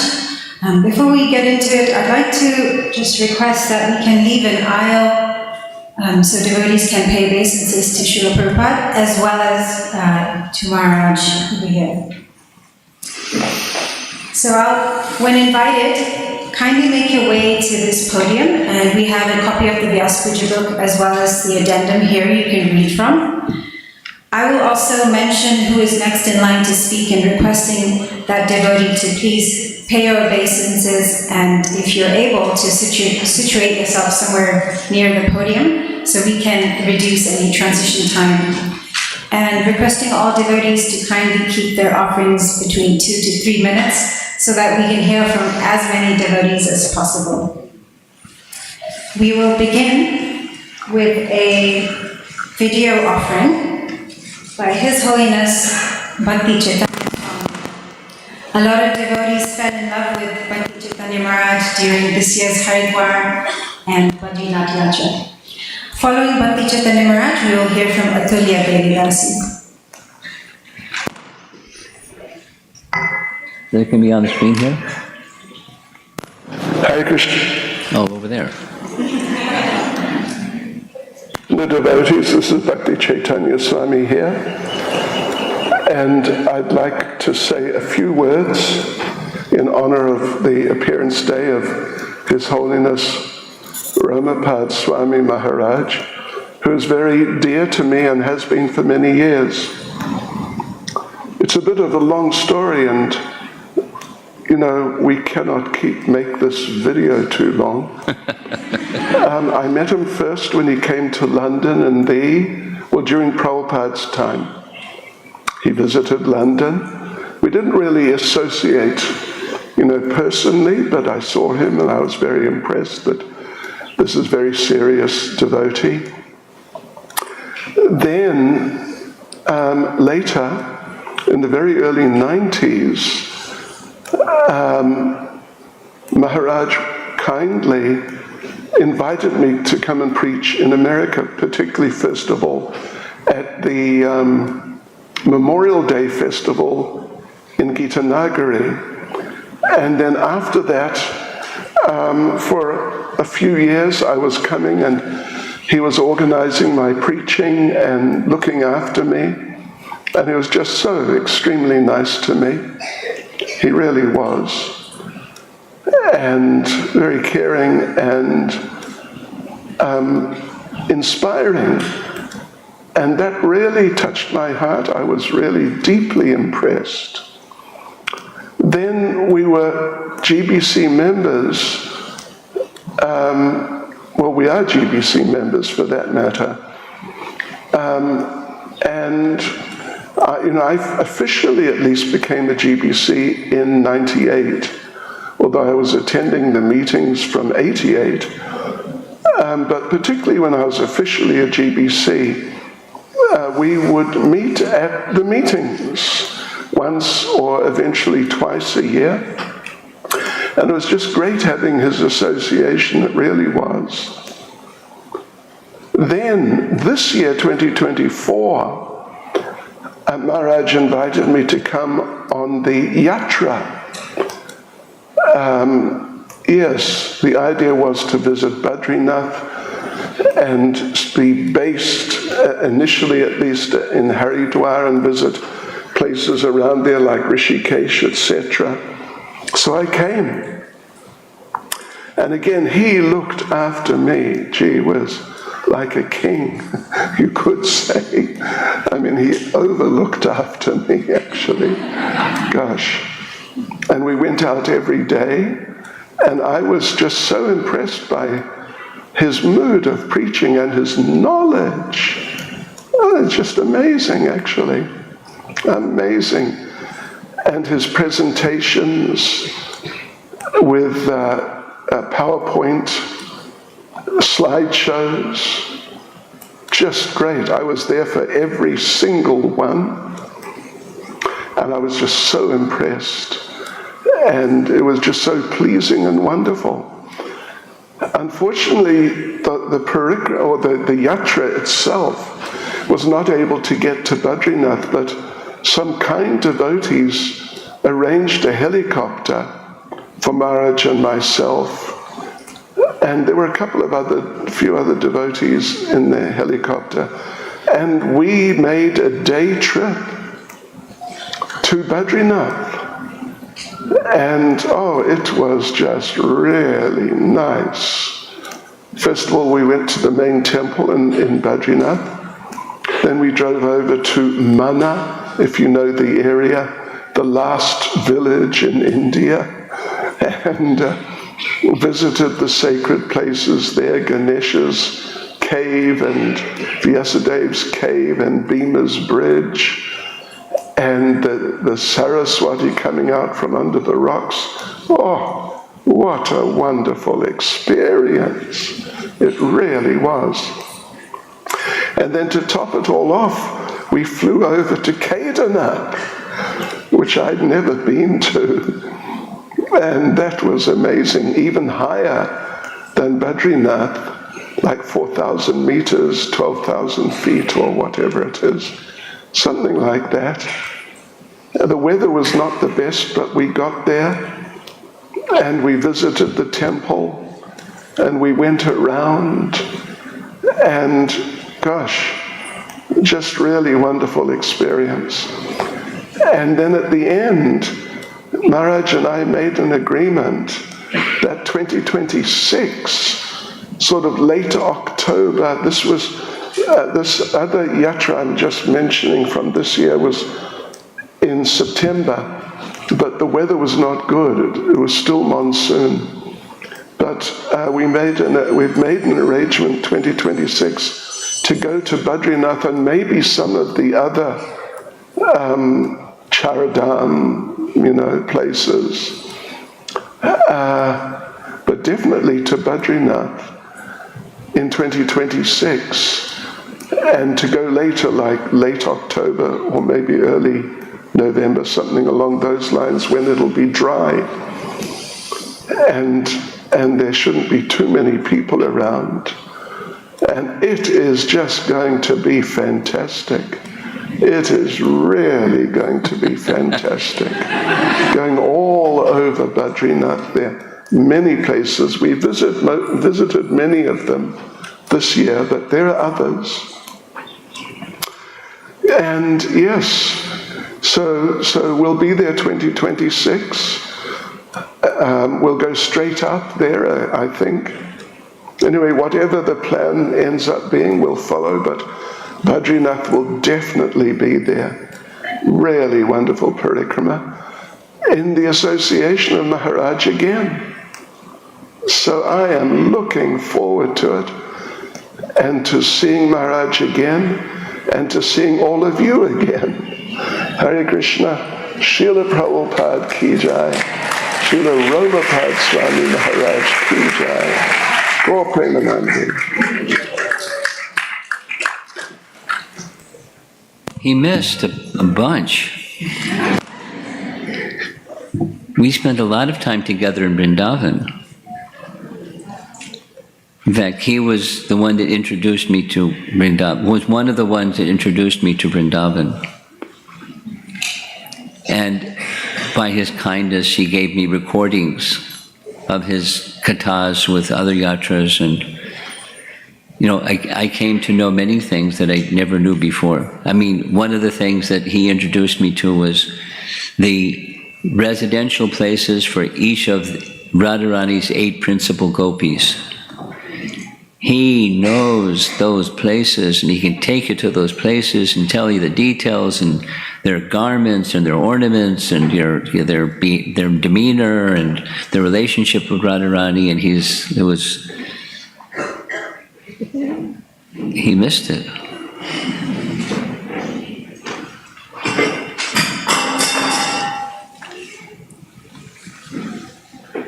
But that's okay. Another time. Maybe we'll go together sometime to Vrindavan and make a tour of Vrindavan.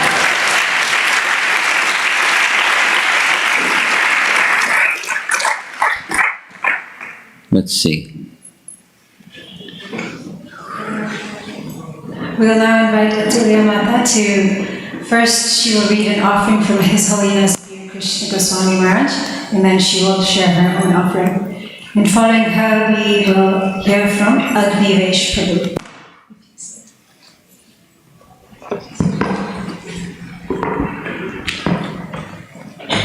Dear Prabhupada Maharaj, please accept my humble obeisances, August Krishna Prabhupada. Happy Appearance Day. There is a statement in the Bible, you shall know them by their fruit. To me, this indicates that you can understand the position of a spiritual personality by examining the qualities of their followers.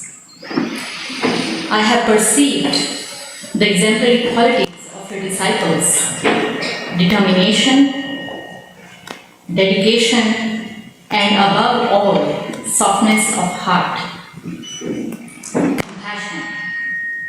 This indicates to me that the mercy of our acharyas, given to us by Srila Prabhupada, Lord Nityananda, and Lord Chaitanya, is flowing through you to your followers.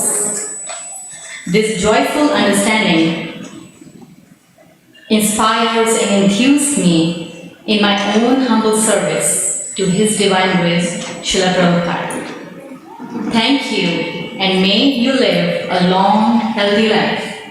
Your servant, B. Krishnadas Goswami.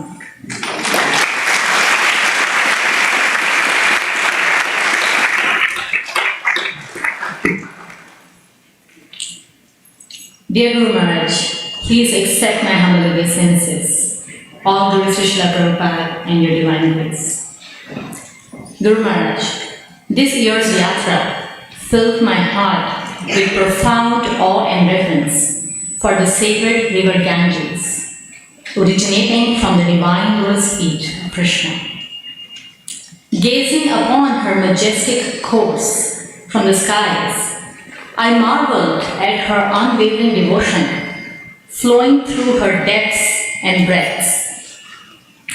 Guru Maharaj, your life of devotion is like that of sacred river Ganges.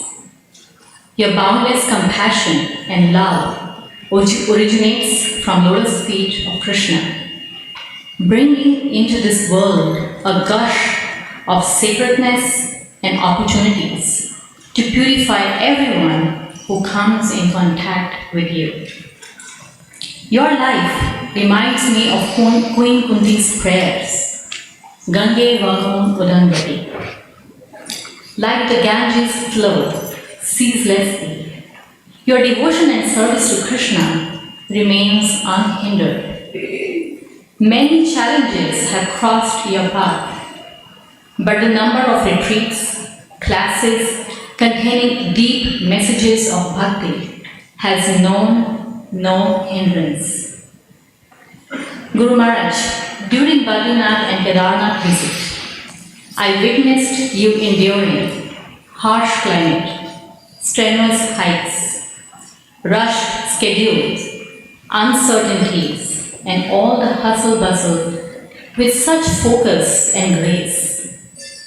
Pujaris at these temples and so many strangers stopped to offer their respects to you.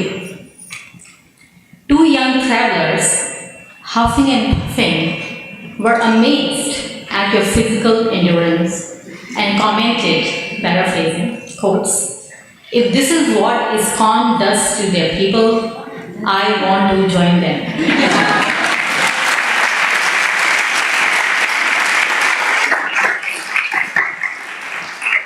And some small sharing from Vishaka. Vishaka writes, "During this yatra, I observed your gentleness and humbleness in interactions with others.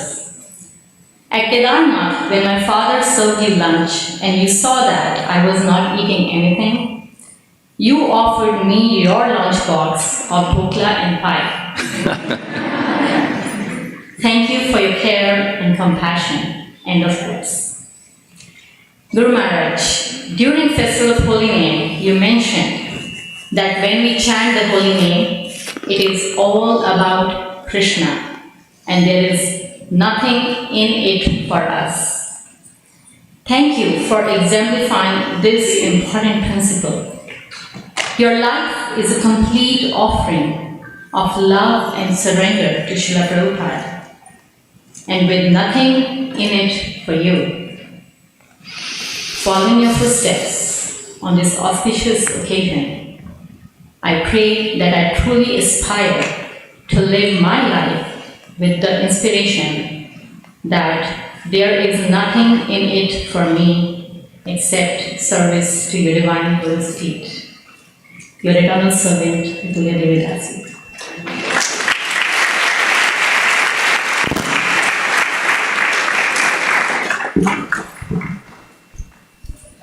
We now invite Adnivesh Prabhu to share his offering. And following him, we will hear from Nityananda Pran Prabhu.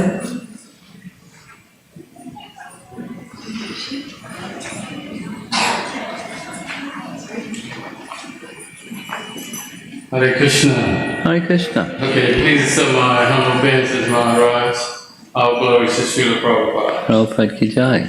So Maharaj, in order for a large ship to reach its destination, it must have a capable captain that has the right education, training, mastery of navigation, great leadership, and communication skills. Having these skills, the captain can guide the ship and crew to its different destinations. Maharaj, you have proven to be that capable captain of the good ship Hare Krishna, stationed in the Chicago Naperville area.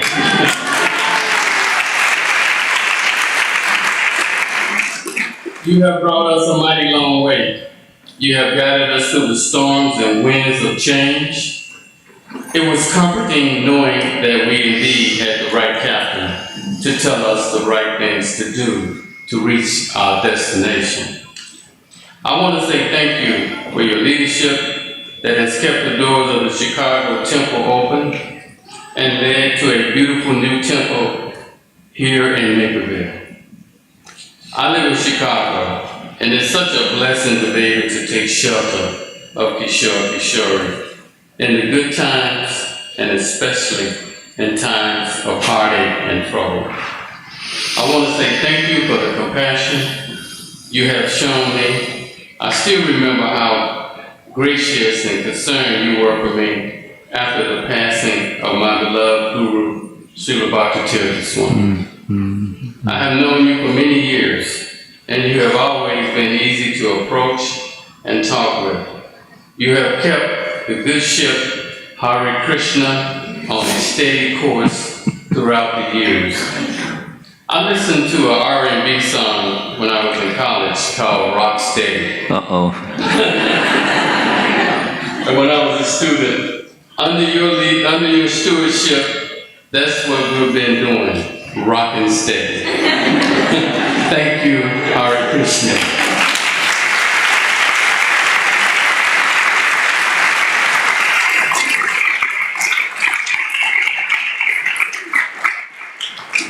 Thank you very much, Prabhu. We'll now hear from Nityananda Prabhu, and following him, we will hear from Tarini Devidasi.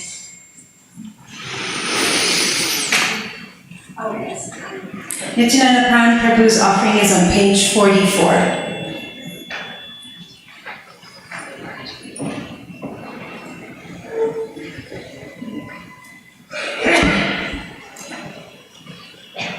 नमः ओम विष्णुपादाय कृष्णप्रेष्ठाय भूतले श्रीमते रोमपादस्वामिन् इति नामिने मूकं करोति वाचालं पंगुं लङ्घयते गिरिं यत्कृपातमहं वन्दे श्रीगुरुं दीनतारिणम्. Our dear and respected Guru Maharaja, please allow us to offer our humble obeisances at your merciful lotus feet.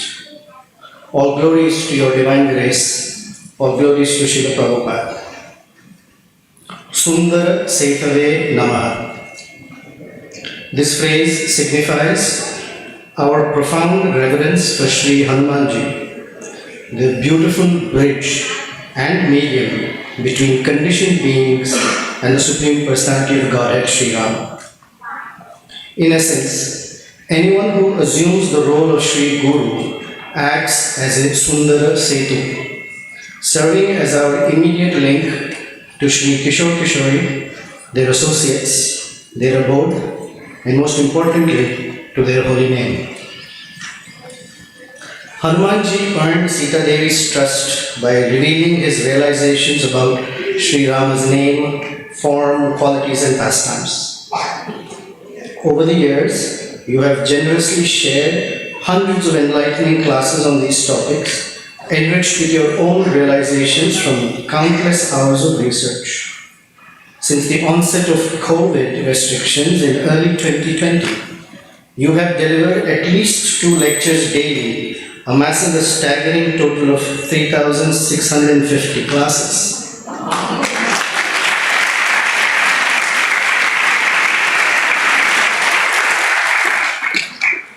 The tireless grace you extend through your association is truly remarkable. As Srila Vishwanath Chakravarti Thakur eloquently illustrates, we recognize and praise such grace as Ghana Ghanatvam, like a dense and thundering rain cloud eagerly poised to shower much needed rain upon the victims of a raging forest fire. This is merely one aspect of your divine grace. What to speak of your in-person interactions, voice notes, texts, emojis,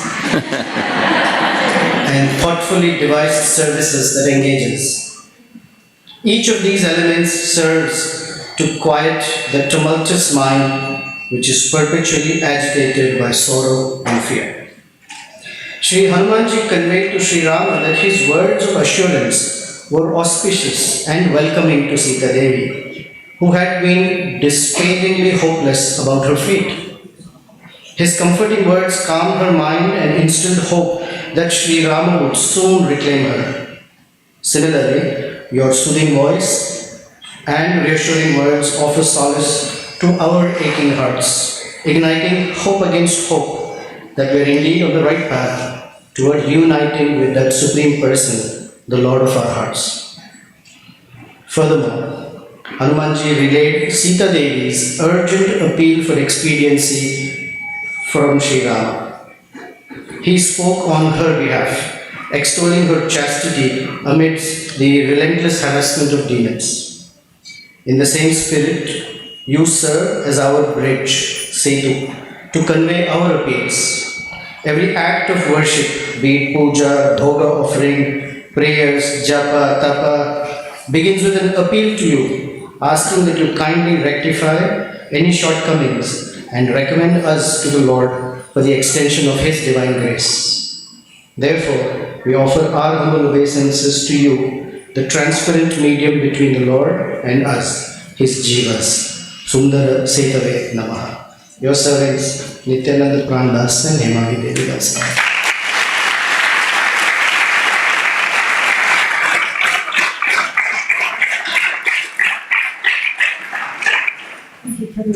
We now invite Tarini Devi Dasi to share her offering, and after her we will hear from Sudhir Kirai Prabhu.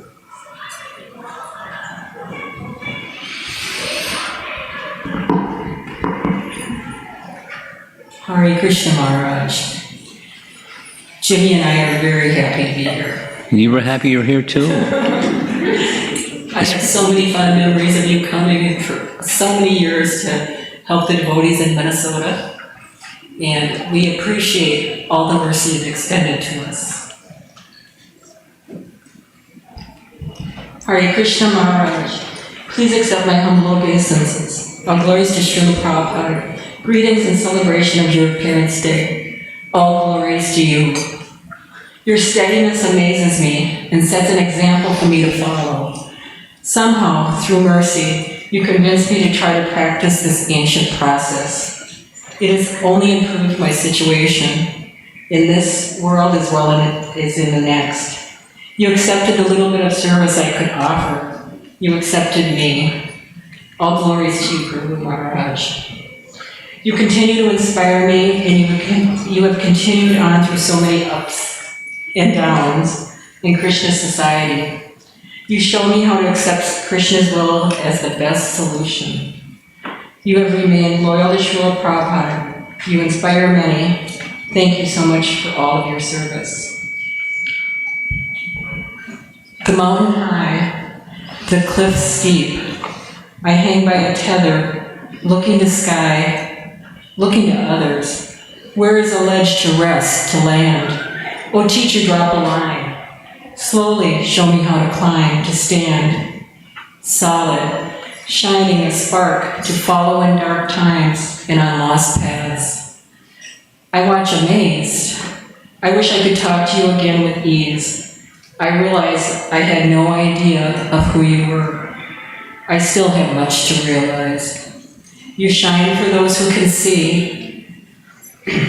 Moving through the world, teacher, guide, counselor, extending a line to pull us from this dense fog to a place where mercy flows. I pray for vision to see you. I pray for vision to realize you. I thank you for all that you do. Best wishes and happy birthday for myself and Jimmy. Hare Krishna.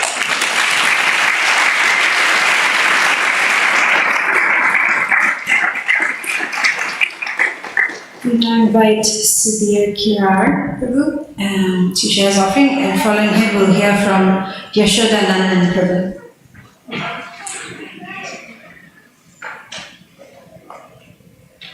His offering is on page 171.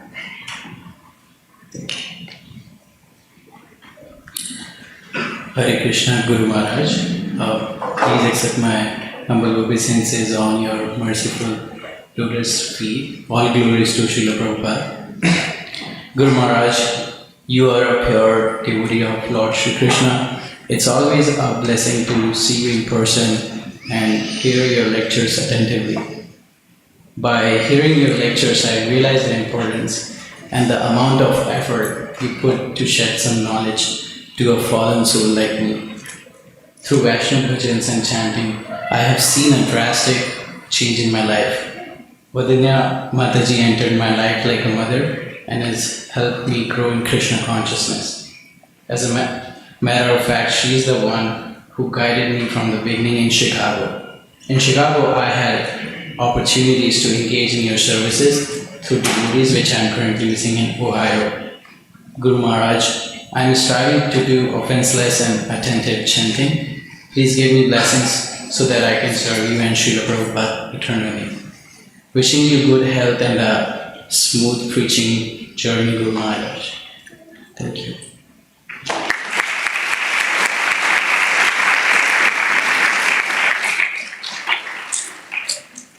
Thank you. Now we invite Yashodanandan Prabhu to share his offering, and following him we will hear from Nandimukhi Devidasi. And Yashodanandan Prabhu's offering is on page 88.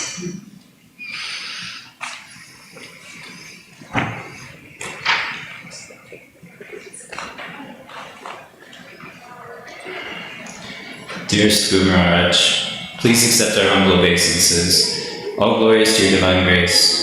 All glories to Srila Prabhupada. It is time again to celebrate the greatest fortune of being a part of your family. Time to celebrate the magic in the pages of Srimad Bhagavatam, which you have unlocked for us in your countless seminars throughout the year. Time to celebrate the deep ocean of Krishna's holy name, which help us go deeper and deeper into. Time to celebrate the countless ways in which you show us Krishna is real and how we can feel him. Time to celebrate the beautiful family you've created with many God brothers and God sisters who hold us close and help us take another step. And most of all, time to celebrate having a space in your deeply caring heart. On this auspicious day, we pray for the strength to share these amazing gifts and to welcome others to also join Srila Prabhupada's family. We pray for the strength to weed out pride, anger, and greed, which cause us to turn away from your loving gifts. We pray for the strength to never cause pain to such a loving heart. Thank you for holding us so dear and for never giving up on us. Thank you for always being there for us, Guru Maharaj. Your aspiring servants, Yashodanandan and Shamsaki.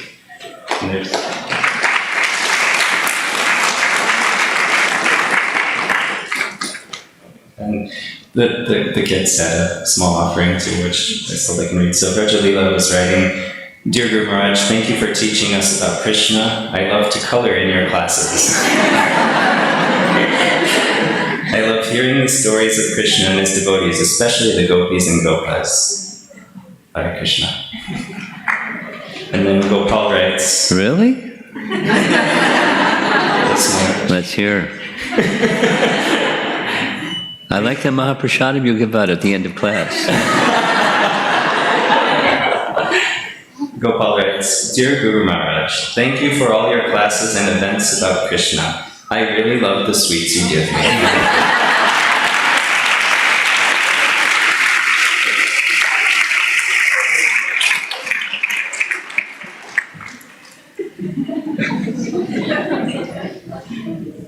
Thank you, Yashodanandan Prabhu and the entire family. We now invite Nandimukhi Devidasi to share her offering.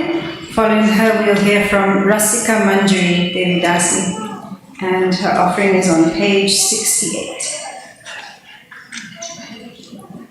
Can I ask while there's a pause, when's the cutoff time for all of this? 1 p.m. Let's make it a little earlier, because we started earlier. And it's a little difficult to sit here and hear all this. So let's use your MC intelligence and figure it out. Maybe like 12:30 instead of 1 o'clock. Thank you.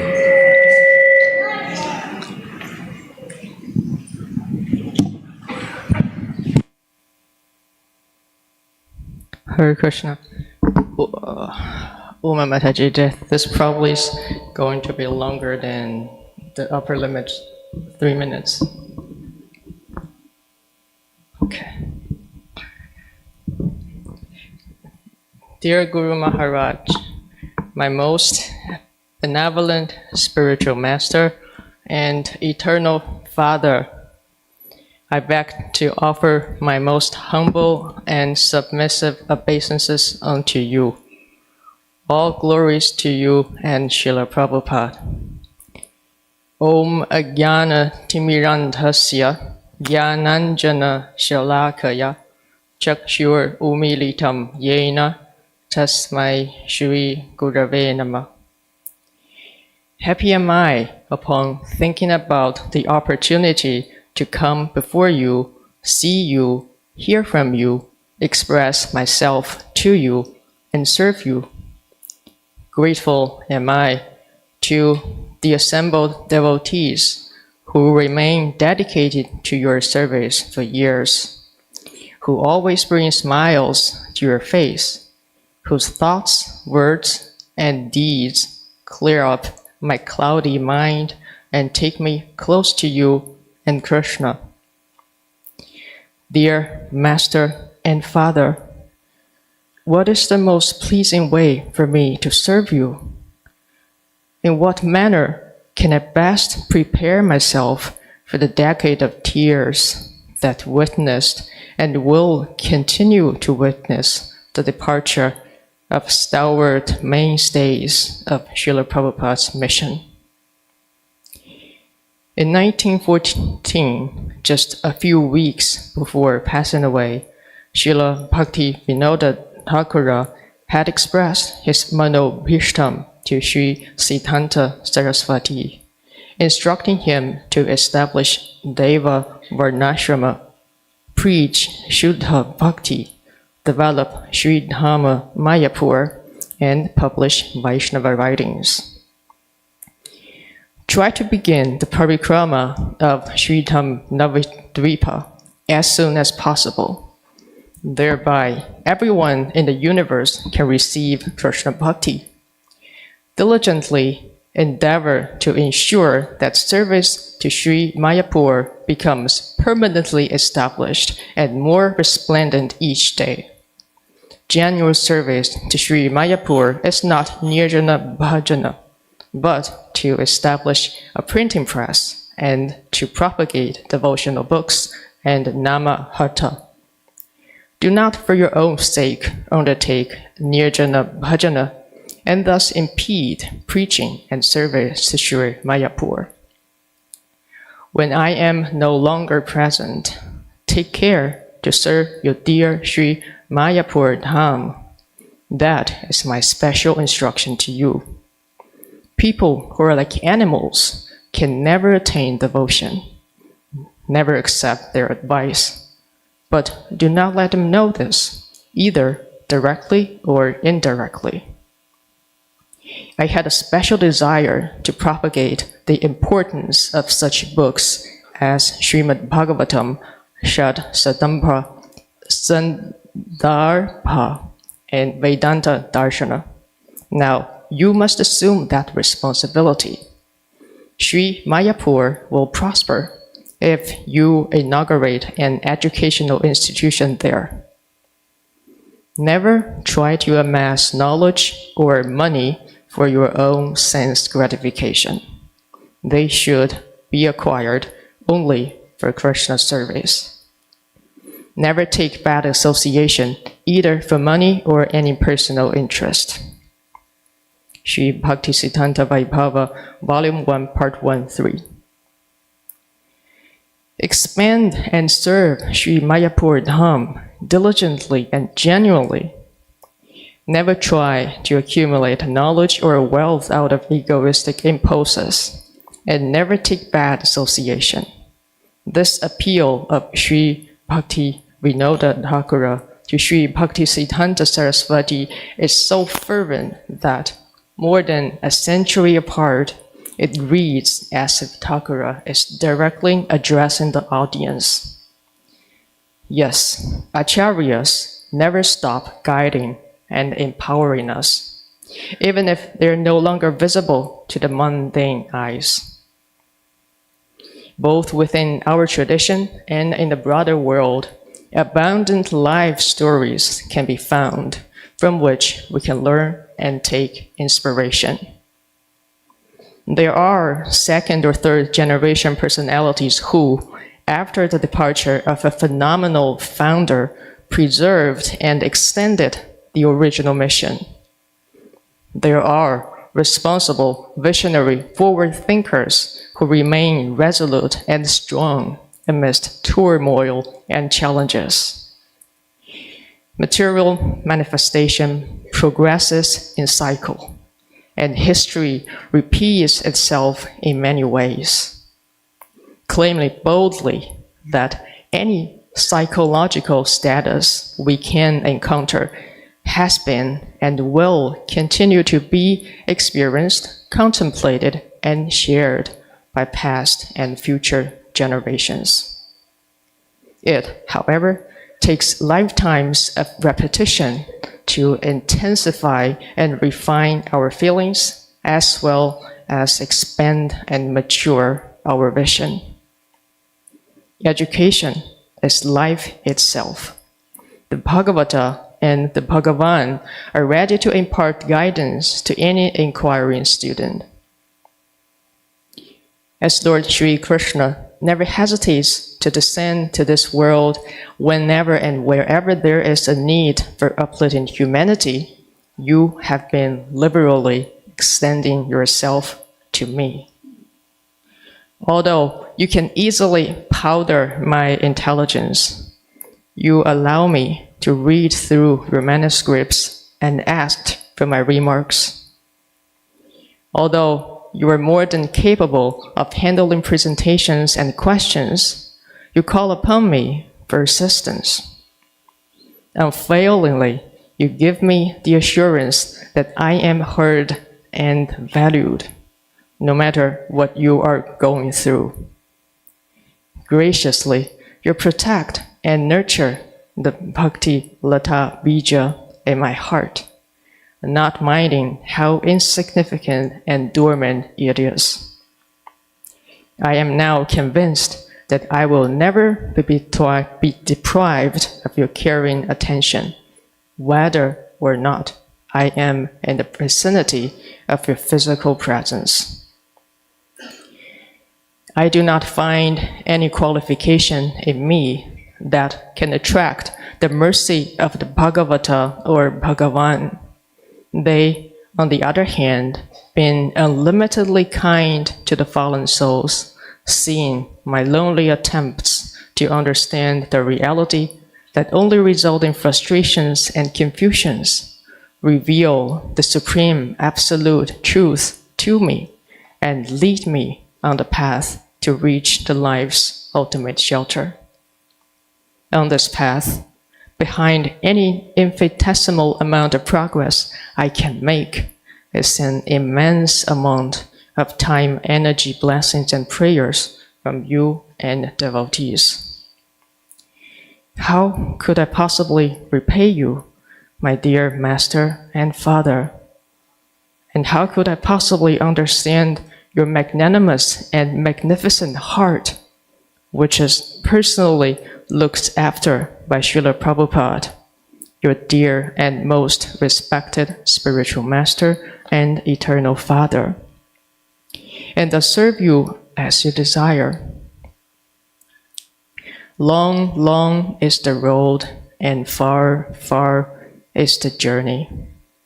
Like Uddhava could not bear the separation from Lord Sri Krishna, his patron and master, and was mad for want of the pleasure of seeing him, I bow down repeatedly and beg for continued mercy, so that never will I lose sight of your lotus feet. Being your disciple is at the core of my identity and existence. Please purify me, qualify me, and keep me with you always as a menial servant in your unceasing service to Srila Prabhupada. Your eternal servant, Nandimukhi Devi Dasi.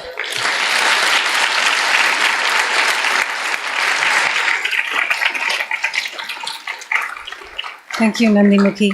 We'll now hear from Rasika Manjari Mata, whose offering is on page 46. And following her, we'll hear from Krishna Murari Prabhu.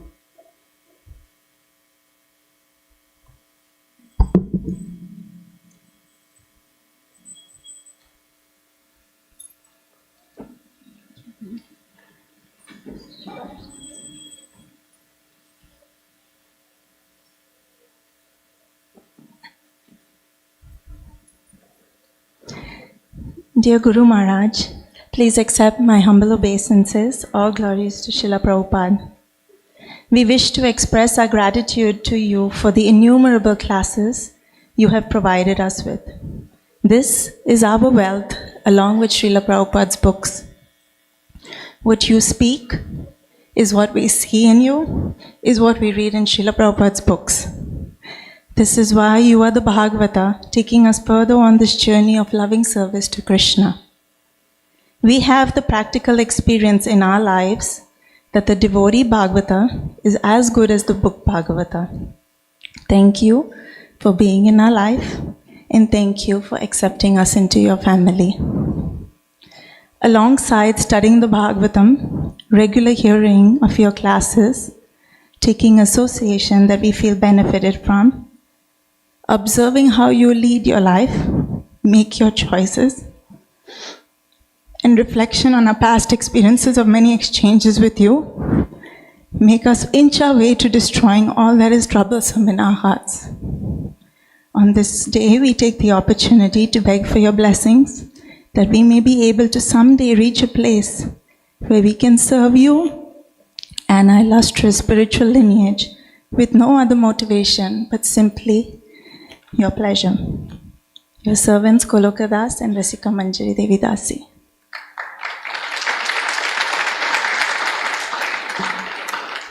Thank you. Now we'll hear from Krishna Murari Prabhu, and following him, we'll hear from Acharya Nishta Prabhu.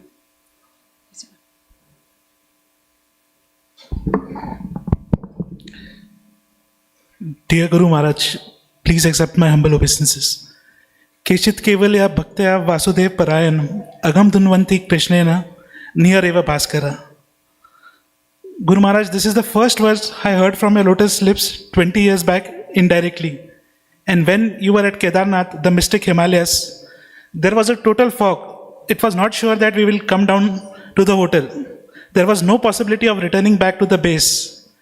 And suddenly you desired that you would like to go down the same day back to the hotel. In 5 minutes, the fog lessened, and suddenly the bright sunlight arose. Niyarat evam Bhaskara happened actually. Only 5 to 6 helicopters came down that time. All other helicopters were stuck, and they could not come down to the base at Dehradun that day during this yatra. Power of a desire of a devotee. Just because of your one pure desire, immediately Niyarat eva Bhaskara happened. And immediately darkness was dispensed by the rays of your pure desire like sun. Guru Maharaj, bless me that I am able to follow your orders and lovingly, and you have contributed immensely in my life in last 6 months. What could not happen in 20 years happened in this 6 months. I am very, very grateful to you, Guru Maharaj. Srila Prabhupada ki jai.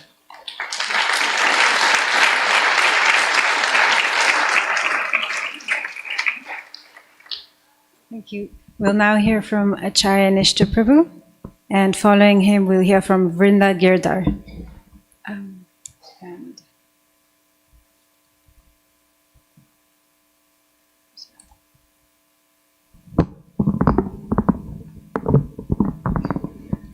Mine's also quite short, Maharaj. Namo Vishnu Padaya Krishna Prasthaya Bhutale Srimate Vamapadatvami. Dear Guru Maharaj, please accept my most humble obeisances. All glories to you, all glories to Srila Prabhupada. On the auspicious occasion of your Vyasa Puja, Maharaj, I am again appreciative of so many of your divine qualities.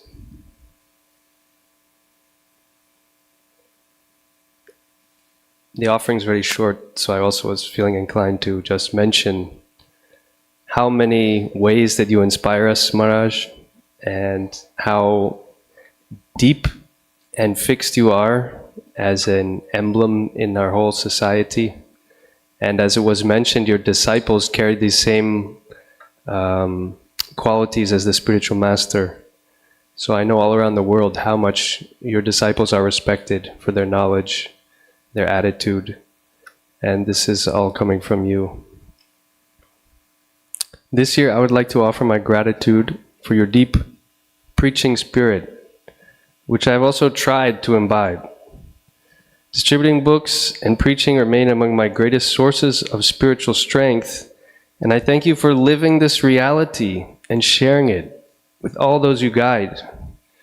I feel honored to be able to take part in this special service to Srila Prabhupada, Lord Chaitanya, Lord Nityananda, and Sri Sri Radhakrishna.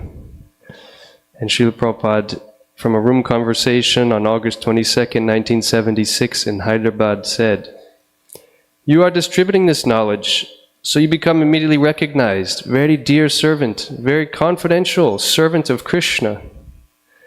He says personally, from the Gita 1869, "Amongst the human beings, those who are doing this preaching, nobody is dearer than these persons to me." So thank you again, Maharaj, for being this very brilliant light in our life and on this planet. And although our time is short, and you've requested us to be even shorter, we could spend so much time focusing on many aspects of qualities that we appreciate in you. Nitai Gaura Hari Hari Bol, your serving servant, Acharya Nishta Das.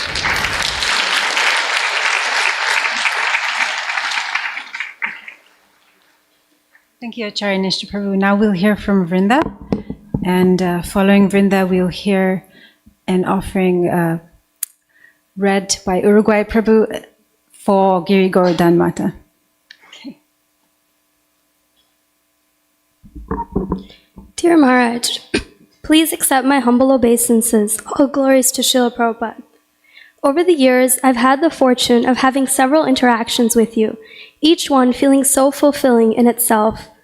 Many times it feels as though I don't even have to verbalize everything I'm trying to express, and you seem to understand exactly what I'm trying to convey with no difficulty. More often than not, I don't remember many of your responses to my questions. It takes me going back to the recording to actually recall the entire conversation. However, something about just talking to you and expressing my concerns to you feels so comforting and satisfactory in itself that I no longer feel the need for an answer. Over the years, I have seen you as a figure that my parents admire, growing up to naturally have the same respect and admiration for you. As I have gotten older, this has turned into very genuine admiration, watching you travel tirelessly from place to place, while still somehow maintaining a personal connection with each and every person you meet, remembering personal details and reaching out to them when necessary. Thank you so much, Maharaj, for so patiently listening to me and taking the time to answer all of my questions several times until I am completely satisfied with your answer. Your presence and guidance provides me with the reassurance I need to continue on my spiritual journey. Please give me the strength and blessings to continue to serve you to the best of my ability. Yours in service, Vrinda.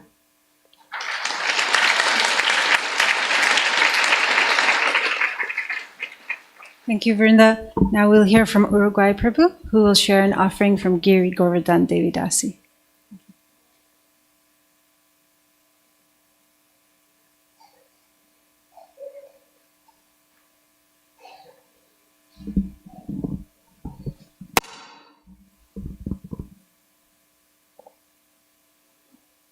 Hare Krishna. So this would be a safer way how to read an offering. So I'm gonna start. My dear Srila Prabhupada Swami, I offer my humble obeisances at your lotus feet with gratitude for giving me life. All glories to Srila Prabhupada, the ocean of the living substance. The year has been life-changing. The height of challenge has been brought the deepest peace of transformation. It has brought your instructions to life in the core of my heart. As you have given me so much to your life and law, to instill and cultivate them in me, I desire to give back to you the leaves, fruits, and flowers that you are growing. Your grace gives way to Krishna.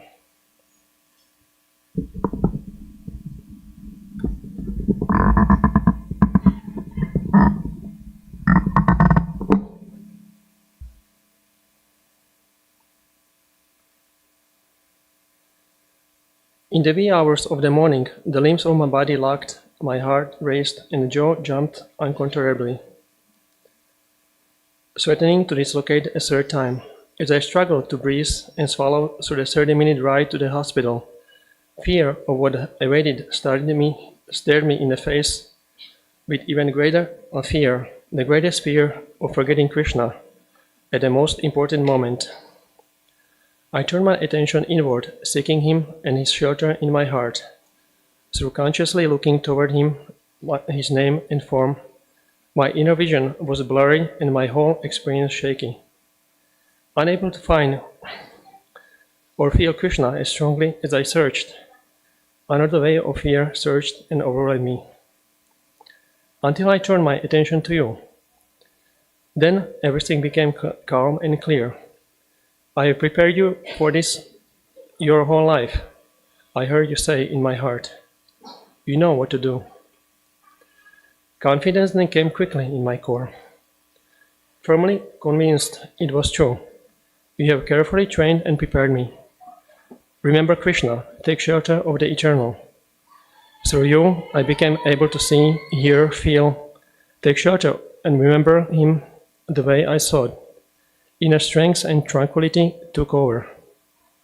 I carried you in my heart the rest of the way, through every moment and procedure in the hospital. Your grace, guidance, and giving of Krishna shelter held me and my attention, life-changing. At some point in the future, it will become death-changing too, because while I may not be able to remember and approach Krishna on my own, you will be there to guide me and pave me the way, just as you were on this recent day. Meanwhile, my remaining moments belong more to you and Krishna than ever before. Your grace gives Sharanagati. A theme of your personal delivery to me through the years has been that service and surrender are on Krishna's terms. Oh, the times and ways you endeavored to impress upon me, to be attached and serving, not to the service. Your instructions to me have taken on the form of seeds in my life that gradually sprout and break through the crusted surface of my heart to see what you were planting with the wisdom of your words and care. This perennial theme of surrender of on Krishna's terms has at least arisen to where I can finally begin to see, smell, and taste it. I poured over the enthusiastic endeavor into cultivating white lotus grace and to share Krishna consciousness, healing with others. The service of my calling and heartfelt passion in devotion. Yet, by Krishna's mysterious rectification and miraculous grace, it was forced to halt when my jaw dislocated, leaving me unable to communicate the gifts I have received. Firstly, that was humbling. Furthermore, it is inviting at every spirit of surrender in which you instructed me. Attachment to serving. I got it, Sri Swami. Message finally received. Krishna clearly wants me to serve another way right now, and that too probably will not be permanent. I'm earnestly happy just being in relationship with him and adopting my expression of affection for him as he indicates. No kicking, screaming, or desperately grasping to hold on this time. Instead, my heart is opened by what you have installed in me to simply serve and savor the grace of Guru and Krishna's instructions, coming to life in this way. Had I not received your priceless instruction and been prepared by you, I would be devastatingly lost and clueless how to live now. Your grace gives the holy name. And the greatest of the unfolding in this relationship with these beautiful sounds of Hare Krishna and Rama. That is who I am surrendering to, and that is the service which they want. By this one thing, all other things are accomplished. Sankirtan is for those who have a surplus of spiritual strength. Now it is the best to replenish it with the hearing and chanting. That was the instruction you gave that brought me to take shelter of you as my spiritual master, when I was navigating burnout from distributing books alone in the World Trade Center. Sometimes soldiers have the retreat I have to retreat from the front lines and regroup in order to go forward again, you said. This lesson has never left me. It was immediately within reach when my jaw dislocated. After years of being on constant call to respond to others' crises as my work and service, Krishna is offering me the time to retreat and renew myself in the holy name. Again, without you, the foundation you have prepared and the seeds you have planted, I would feel like life was being ripped away from me instead of recognizing and appreciating it is being restored and refined for Krishna's pleasure. Your grace gives loving relationships. For years, you planted the impression of the importance of loving of relationships between devotees in the ears and hearts of your disciples gathered around you in New York. You spoke it and exemplified it again and again. Letter after letter, lecture after lecture, loving gesture after loving gesture, disciples gathering after disciples gathering. This too has never left me as being very important and pleasing to you. Thus, I'm inspired to make an offering of an observation that Jagannananda Prabhu made at the end of a recent Zoom call in which Bhakti Das and Danishta had been invited to share their early experiences of you with disciples in India. Subal, Krishna Archana, and I also participated, all five of us exchanging with one another as the discussion unfolded. Jagannananda's expressed takeaway was about seeing the love and we shared for and we with one another. It was truly so natural, genuine, and joyful for us to be all together again, recounting our memories, realizations, experiences, gratitude, and appreciation in service to you. It was so warm and so wonderful. We are family, spiritual family. Your children, and so fortunate to be so. The fact that this was visible to an onlooker and listener is a testament to your success, your love, your words, your example, your effort, your training, your patience. You give Srila Prabhupada and Krishna pleasure.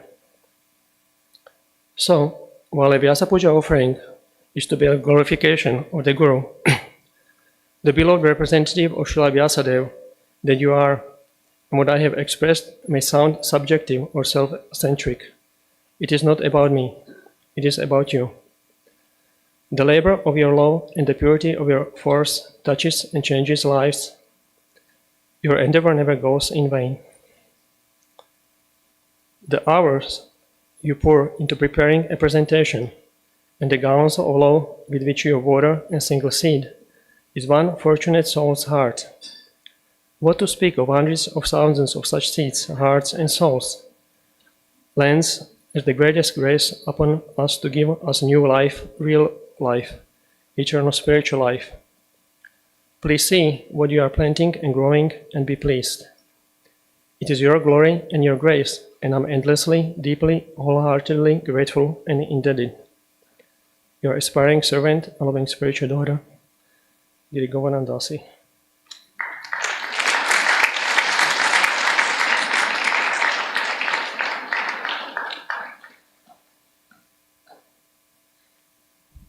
Thank you, Maharaj. Maharaj, I know you requested us to end. Would it be all right if we played a video offering that was sent in by Radhe Shyam, His Grace Radhe Shyam Prabhu?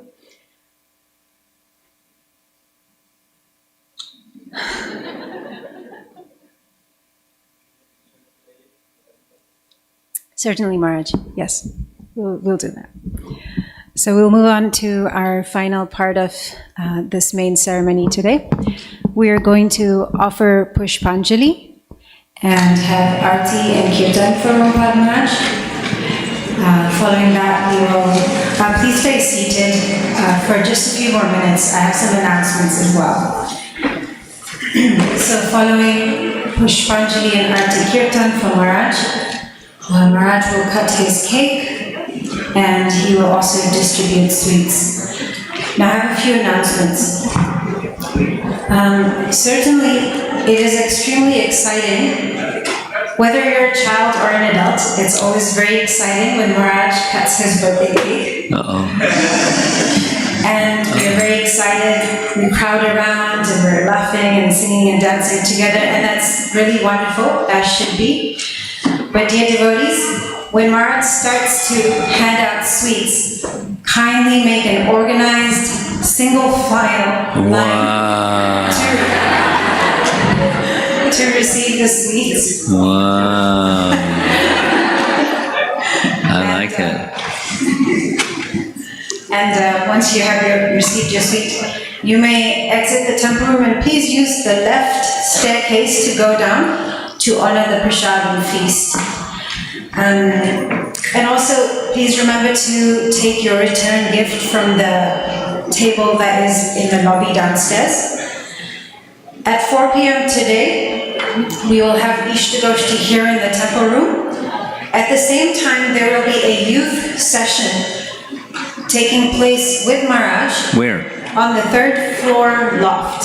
Okay. And all youth from ages 13 to 25 are invited for this session. I've heard a little bit about the agenda and it really sounds very enlivening, so I encourage all the youth to participate in this session. And this evening at 6:30 p.m., Rumpad Maharaj will speak on the topic. I changed the topic.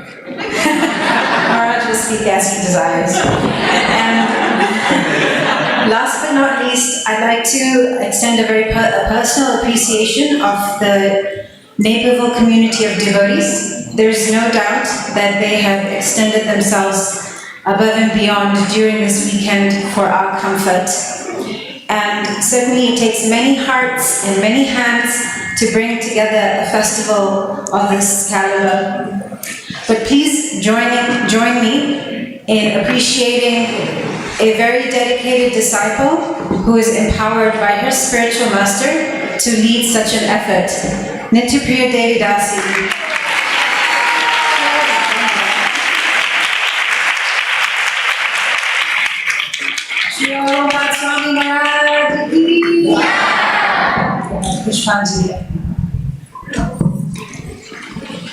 A little round of applause for our MC.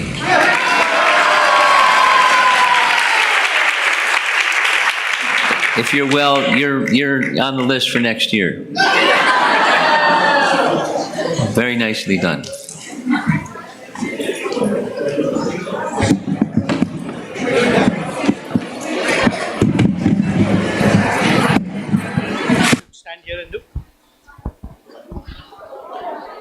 Hare Krishna, everyone. By this time, I hope you have the flower petals in your hands. We're going to use those for offering Pushpanjali 3 times. Okay?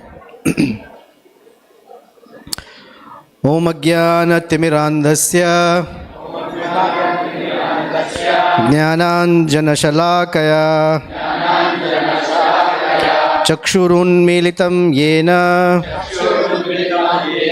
Tasmai Shri Gurave Namaha Shri Chaitanya Manobhishtam Sthapitam Yena Bhutale Swayam Rupah Kada Mahyam Dadati Swapadantikam Vandeham Shri Guru Shri Yutapada Kamalam Shri Gurun Vaishnavamscha Shri Rupam Sagrajatam Sahagana Raghunathan Vitam Tam Sajivam Sadvaitam Savadhutam Parijana Sahitam Krishna Chaitanya Devam Shri Radha Krishna Padan Sahagana Lalita Shri Vishakhanvitamscha Nama Om विष्णुपादाय कृष्णप्रेष्ठाय भूतले श्रीमते रोमपादस्वामिन् इति नामिने नमः। ॐ विष्णुपादाय कृष्णप्रेष्ठाय भूतले श्रीमते भक्तिवेदांत स्वामिन् इति नामिने नमस्ते सारस्वते देवे गौरवाणी प्रचारिणे निर्विशेष शून्यवादी पाश्चात्यदेशतारिणे नमः। ॐ विष्णुपादाय कृष्णप्रेष्ठाय भूतले श्रीमते भक्तिसिद्धान्त सरस्वती इति नामिने श्रीवार्षभानवी देवी दयिताय कृपाब्धये कृष्ण संबंध विज्ञान दायिने प्रभवे नमः। माधुर्योज्ज्वल प्रेमाढ्य श्रीरूपानुग भक्तिदा श्री गौर करुणा शक्ति विग्रहाय नमोस्तुते। नमस्ते गौरवाणी श्रीमूर्तये दीनतारिणे रूपानुग विरुद्ध अपसिद्धांत ध्वांतहारिणे नमो गौरकिशोराय साक्षात् वैराग्यमूर्तये विप्रलम्भर सांबोधे पादाम्बुजायते नमः। नमो भक्ति विनोदाय सच्चिदानंदनामिने गौरशक्ति स्वरूपाय रूपानुगवरायते गौराविर्भावभूमेस्त्वं निर्देष्ट सज्जनप्रियः वैष्णवा सार्वभौम श्रीजगन्नाथाय ते नमः। वाञ्छाकल्पतरुभ्यश्च कृपा सिन्धुभ्य एव च पतितानां पावनेभ्यो वैष्णवेभ्यो नमो नमः। नमो महावदन्याय कृष्ण प्रेम प्रदायते कृष्णाय कृष्ण चैतन्य नाम्ने गौरत्विषे नमः। पंचतत्वात्मकं कृष्णं भक्तरूपस्वरूपकं भक्तावतारं भक्ताख्यं नमामि भक्तिशक्तिकं। हे कृष्ण करुणा सिंधो दीनबंधो जगत्पते गोपेश गोपिका कांत राधा कांत नमोस्तुते। जयतां सुरतौ पंगोर मम मंदमतेर्गति मत्सर्वस्व पदाम्भोजौ राधा मदनमोहनौ दिव्याद्वृन्दारण्य कल्पद्रुमादः श्रीमद्रत्नागार सिंहासनस्थौ श्रीमद्राधा श्रीलगोविन्ददेवौ प्रेष्ठालिभिः सेव्यमानौ स्मरामि। श्रीमान् रासरसारम्भी वंशी वटतटस्थितः कर्षन्वेणु स्वनैर्गोपीर् गोपीनाथश्रिये नः तप्तकाञ्चन गौरांगी राधे वृंदावनेश्वरी वृषभानुसुते देवी प्रणमामि हरिप्रिये। जय श्री कृष्ण चैतन्य प्रभु नित्यानंद श्री अद्वैत गदाधर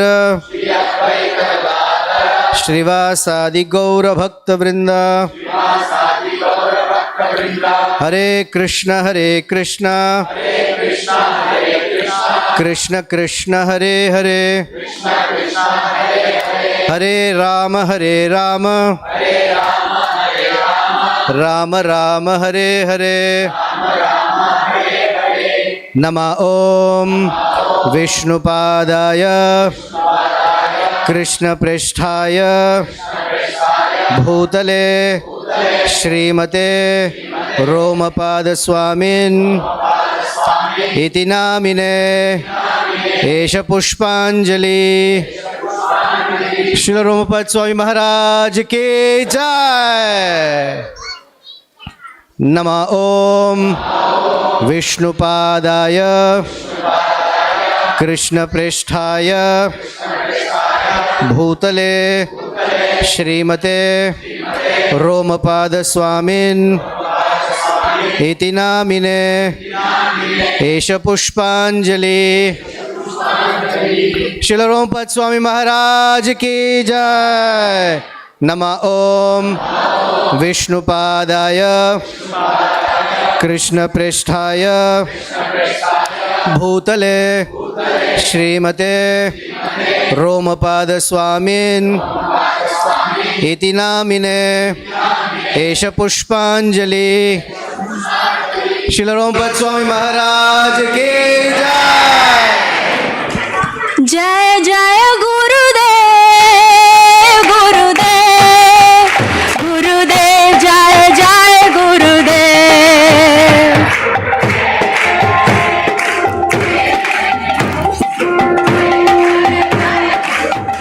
जय जय गुरुदेव गुरुदेव गुरुदेव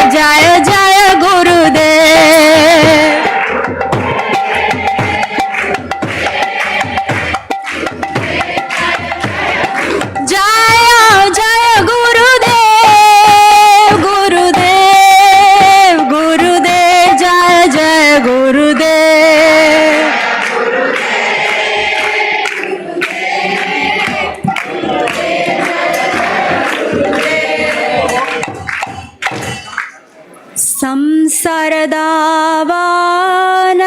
संसारदावानललितलोका त्राणाय कारुण्या घना घनात्वम्।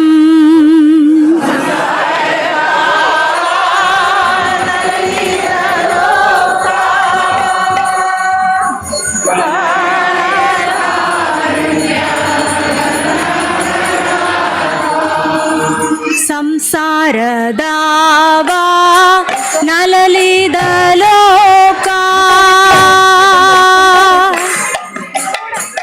त्राणाय कारुण्या घना घनात्वम्।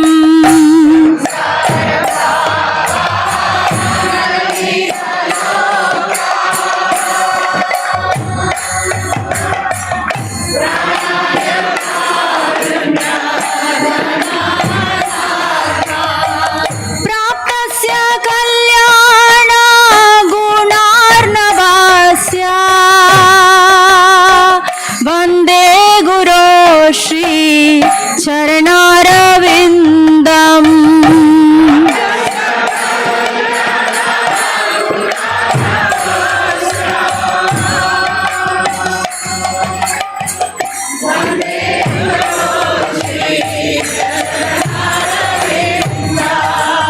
महाप्रभो कीर्तन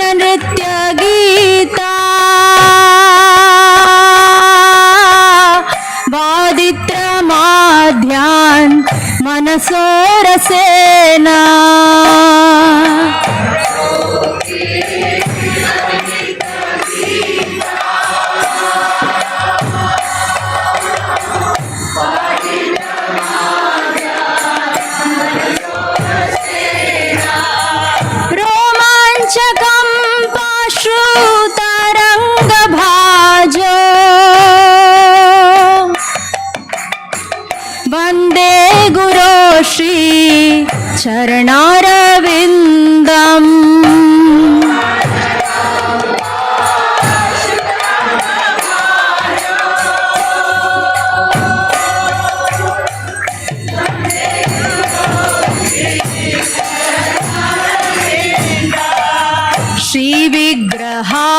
श्रीविग्रहाराधन नित्यनाना शृङ्गार तन्मन्दिरमार्जनाद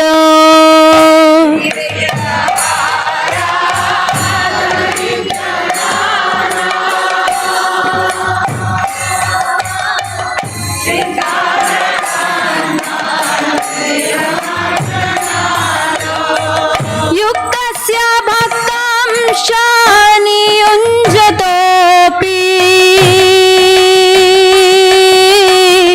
वन्दे गुरो श्री चरणारविन्दम्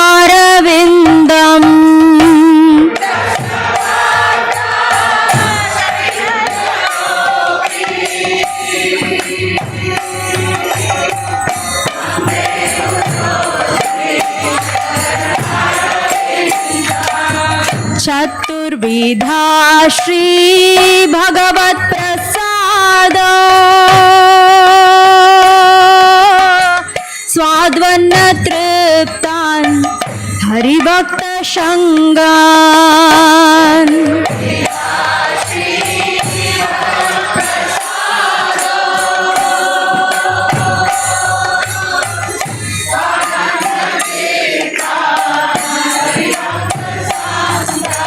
कृत्वैव तृप्तिं भजत सदैव वन्दे गुरो श्री चरणारविन्दम्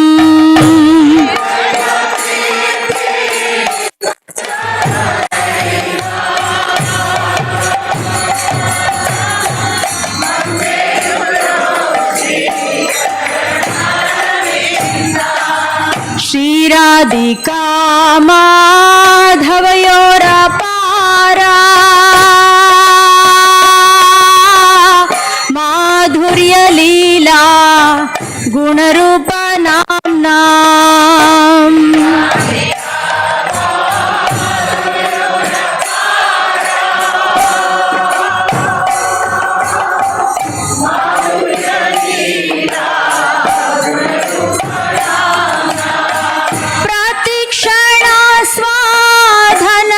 प्रतिक्षणास्वाधनलोलुपास्या वन्दे गुरो श्री चरणारविन्दम्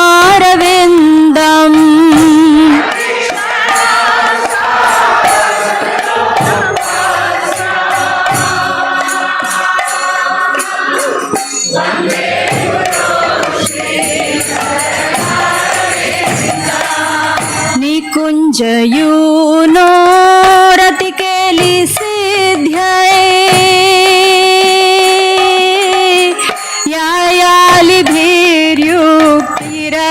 यायालिभिर्युक्तिरपेक्षणीया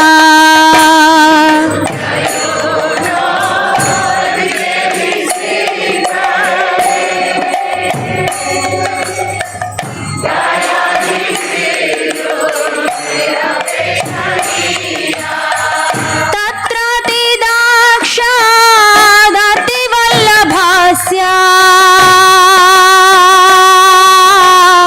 वन्दे गुरो श्री चरणारविन्दम्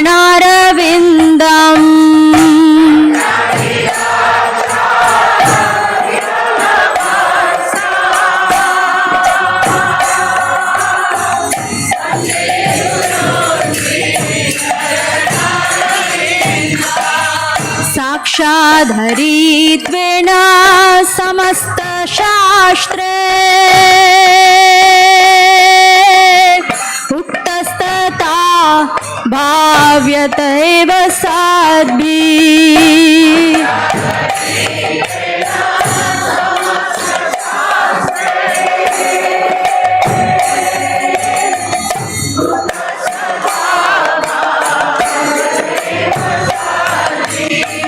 किन्तु प्रभोर्या प्रिया एव तास्या वन्दे गुरो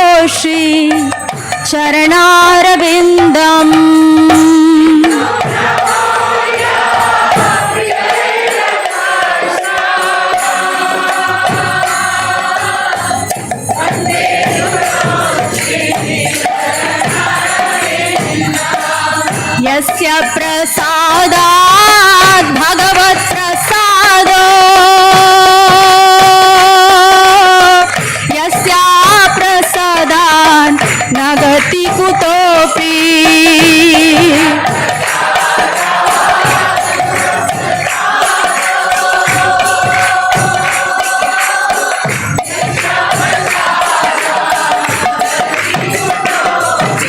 यस्या प्रसादात् भगवत् प्रसादो यस्या प्रसादान् न गति कुतोऽपि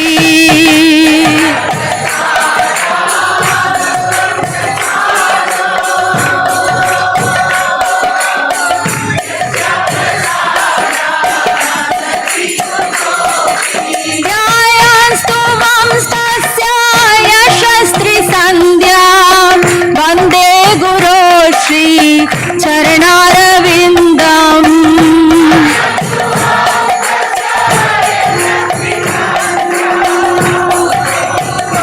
श्री चरणारविन्दम् ध्यायान् स्तुवां तस्य यशस्त्रि सन्ध्यां वन्दे गुरो श्री चरणारविन्दम्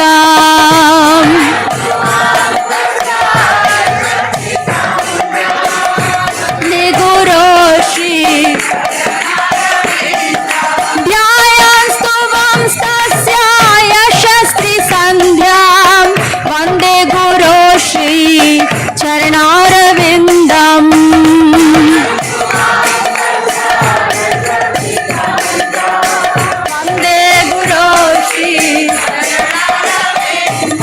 वन्दे गुरो श्री चरणारविन्दम् वन्दे गुरो श्री